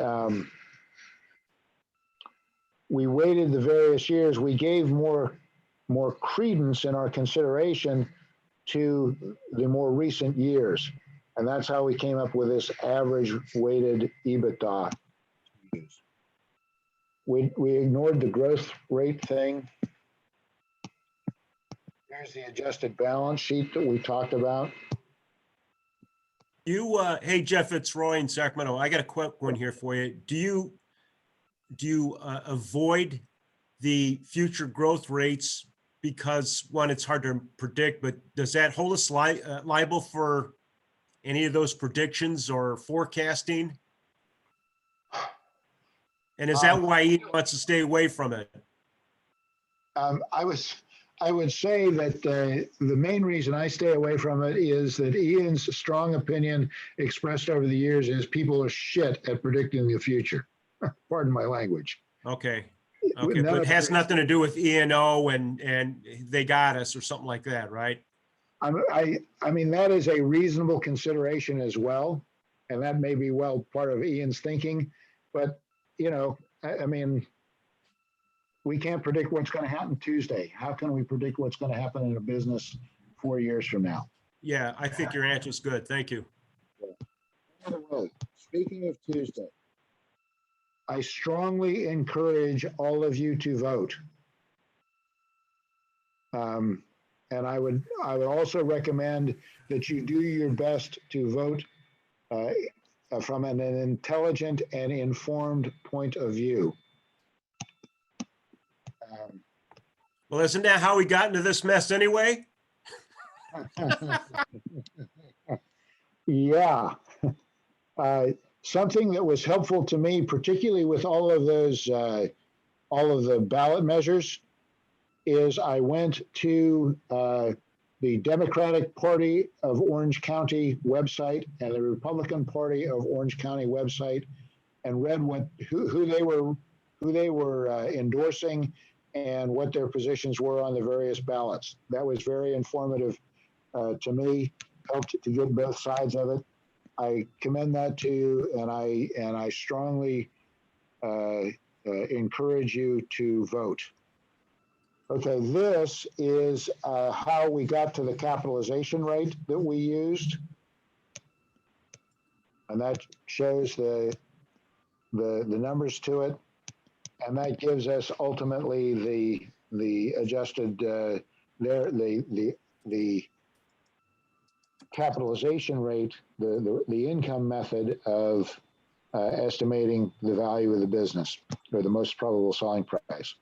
And then finally, here's the comparable, the market method, which is comparable sales, and what we came up with them. And then here's a reconciliation of values.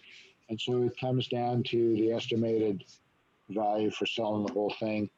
And then down here, it's got a number of the data points that we use. So it is a nice, consistent report. If any of you are contemplating using this, which I suggest you should, your team leader would be happy to help you with putting this together. Okay. All right, we have gone 2 minutes over our timeline. What are your questions?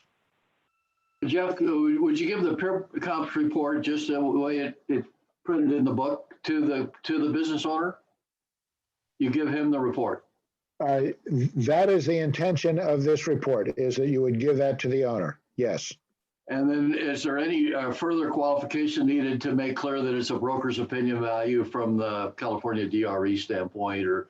I think that just this report would be sufficient for that.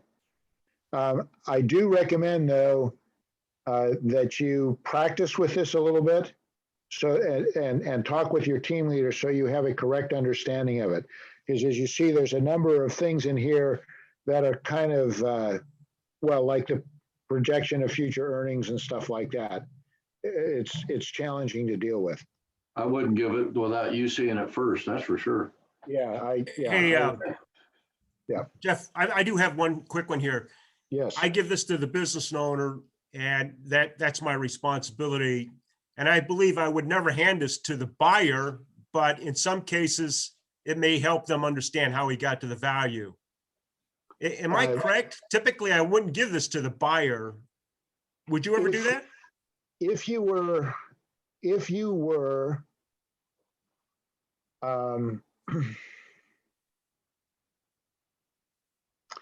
the main focus of this is providing this to the seller as justification for the listing price that you are recommending. However, you could conceivably give it, you could, if you were the selling agent, the agent working with the buyer on a business, you might well, you could do something like this to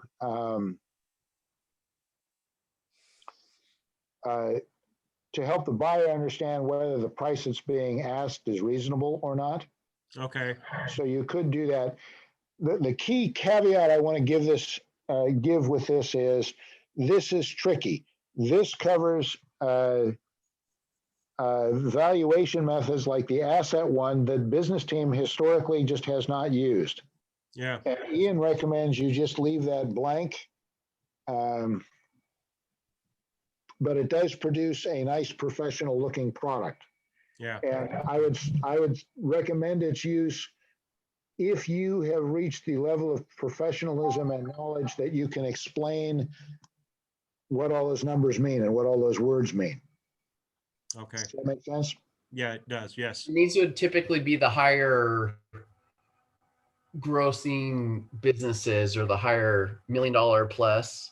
I think that's where it would be most valuable. Okay. Because the valuation methodologies that it's doing here are relatively sophisticated. Yeah. I mean, most of our sellers couldn't produce an accurate balance sheet to save their children's lives. So this is what a CVA or a CBA is going to use when they're doing an appraisal or something that's a little more sophisticated in a larger They are business. probably going to use these methodologies, if not this particular format for it. Okay, Yes. good. Okay. So we should not put the stamp of not verified by business team on this report. You know, that would be an excellent idea, Balraj. That's a good point. Because we want to emphasize, particularly with those with the where we basically duplicate the balance sheet and we basically duplicate the recast income statement. We want to make clear that's not verified. So you could stamp it, or since this is a PDF with Adobe Acrobat, you could probably put a watermark on each page about not verified by business team. So excellent point on that. Now, Jeff, you mentioned that a liquor store would not typically include their inventory. So now I'm real confused. You're valuing the liquor store business for sale. You're putting a price on it. So what happens around the inventory? What they do is right before close, well, generally, if a business has inventory, right before close of escrow, buyer and seller count the inventory and agree on an inventory value. Normally, that is included in the purchase price. And that'll become more clear when we're talking about, for example, writing offers and things.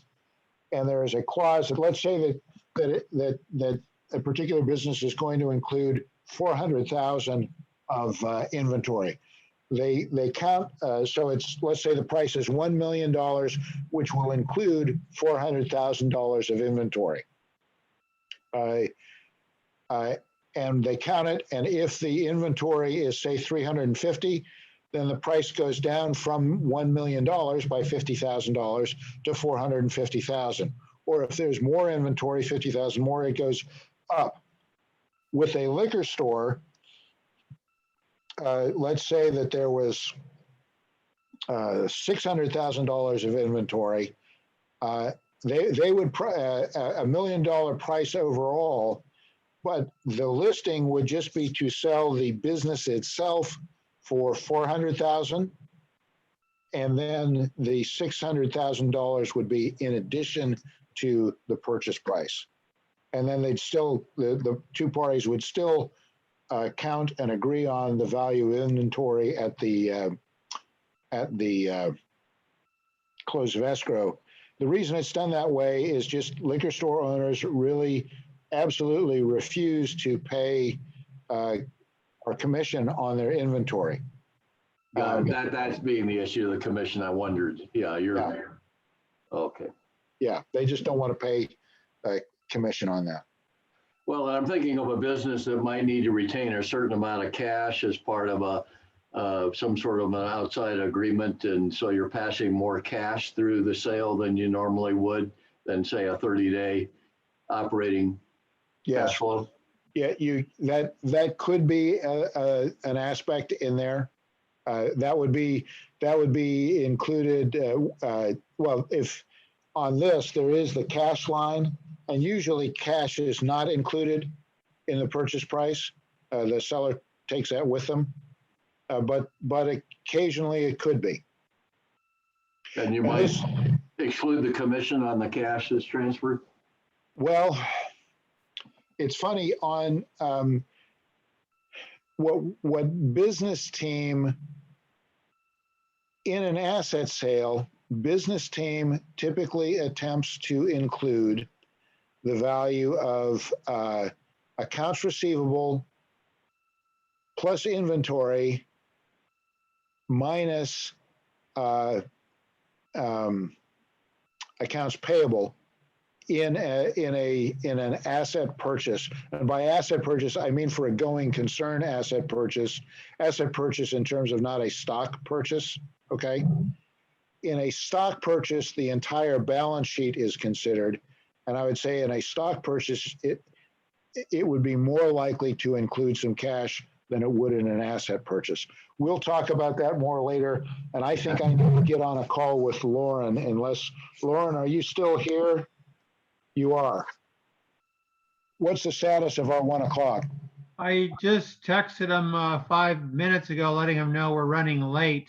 I haven't heard back, but how much longer are we going to be? And we still have to. I would like to share one more thing real quick, and that is what we call the acid test for pricing.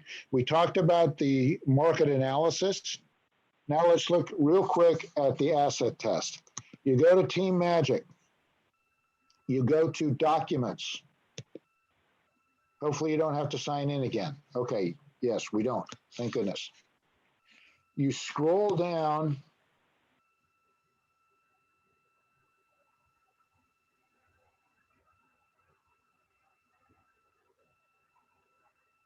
Where did we, okay, here it is. See where it says Ian's memos and this thing that says acid test?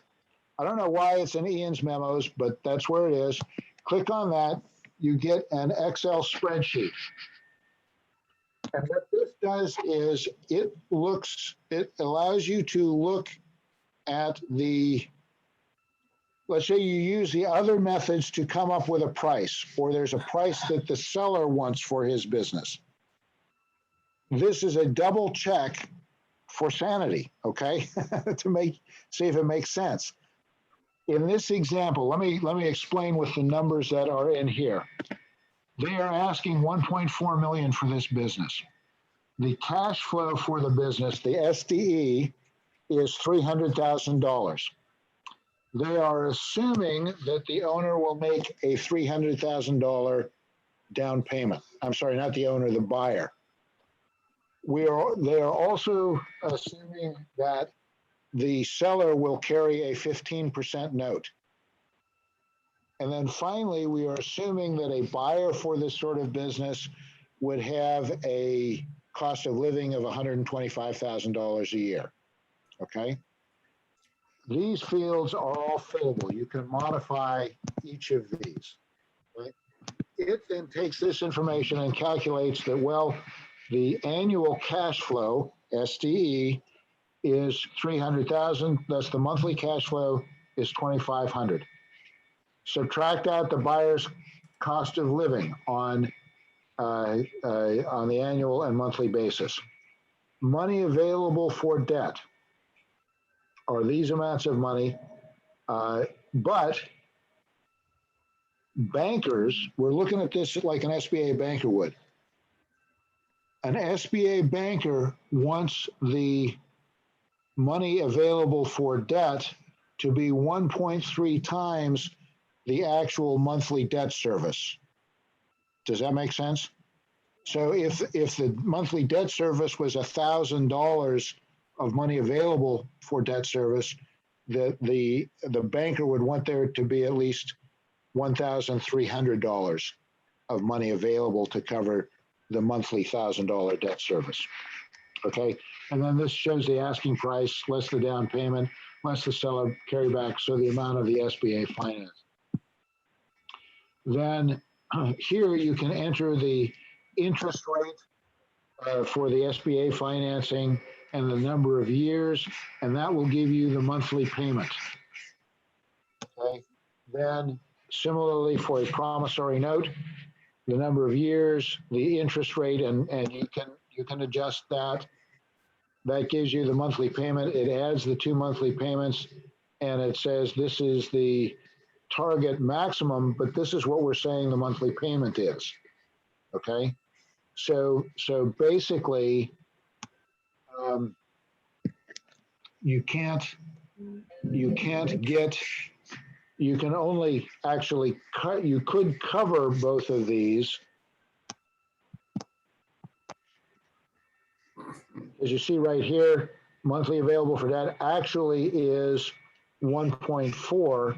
I'm sorry, 14,583.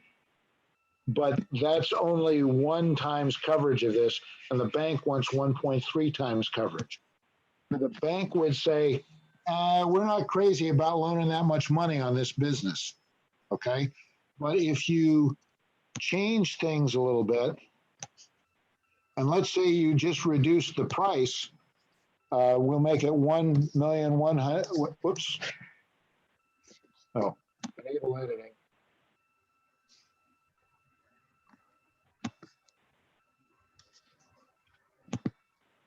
Okay, so we reduced the price to 1.1 million. Other things remain the same. In that case, the monthly debt service is only $10,000, $10,718. The total available to serve debt is 11,000, and so we now have 1.36 times the monthly debt service available for debt service. So a banker's going to like that a whole lot better. Does that make sense? Okay, I know we went kind of fast. Lauren, shall you and I get on our call now and do our thing? We can. What about our quiz? Okay, the quiz, I think, Charlene, are you still on here? Yes, I'm gonna send it out right now. Okay. So Jeff, I don't know, do you want to promote the training on Monday if we're still doing it? Yes, we are. At 10 o'clock on Monday, we are going to have a preview review of key stuff for new people on the floor, or people who've been on the floor and just want a refresher on stuff and have questions. Okay, so we're going to talk primarily about handling buyer inquiries and some other stuff related to working with buyers.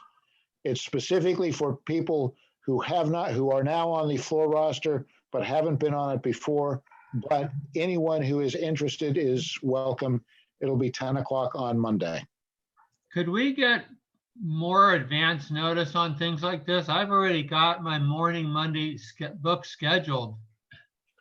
Why don't we do this? Let's go ahead with Monday, but why don't we why don't we have another session? It's only an hour. We'll schedule another one later in the month. Perfect. 2 weeks from now or something like that. Yeah. You said at 10 a.m. on Monday? 10 a.m. on Monday. Isn't that what we decided? You and I decided yesterday, Charlene? It's up to you, 9 or 10. Maybe 10, yeah, I think 10 to 11, right? Yeah, I'd prefer 10 myself. Okay, let's do that. Okay, Jeff. Well, we have Yes. a 10 a.m. on Monday, and then the 9 a.m. grid on Tuesday. And then Wednesday, we have our usual office meetings. And then Friday is board meeting again. Is this training again? Catherine, Yes. Charlene, I see you. Jeff, tomorrow, are you voting tomorrow, you said? Am I voting tomorrow? Or today? I am absolutely going to vote by when the polls close on Tuesday evening. Okay, so I have a question. I have a appointment scheduled for tomorrow morning at 9. Can you make it? I know we normally don't do weekends, that type of setup, but she's a doctor during the week. Let's talk offline. I probably some of you know, I have a disabled son who is the love of my life, but who takes up a lot of time to take care of. And typically Saturday morning is when I kind of give him his big weekly bath and things like that. So let's talk offline. I prefer not to do things On the weekend. on the weekend. Okay. Although sometimes that's just when we can do it, and I'm here to support you guys. Similarly, I generally like to cease work about 6:30 because I have work that I do with my son each evening to get him fed and in bed and all that sort of thing. So. All right. I'm sorry about that. Oh, don't be sorry at all. He's right where the universe has said he's supposed to be. No, that's fine. I'm just sorry for booking on top of your family time. I don't like to do that anyway. That's okay. Well, let's talk about it subsequent. I'm going to go off, and Lauren and I are going to go take a listing, right, Lauren? Yes. And everybody who hasn't voted, vote. Have a great weekend. Thanks so much, Jeff. Thank you, Jeff. That's great. Bye, everyone. Have a good weekend. Questions you don't need to answer. Is that what you said? Yes, the 3 questions. If people answer them, I'm just going to grade them correct no matter what. But there are the first 3 questions. That material apparently is no longer covered in this material. First 3. So, All right, thank you. Exactly.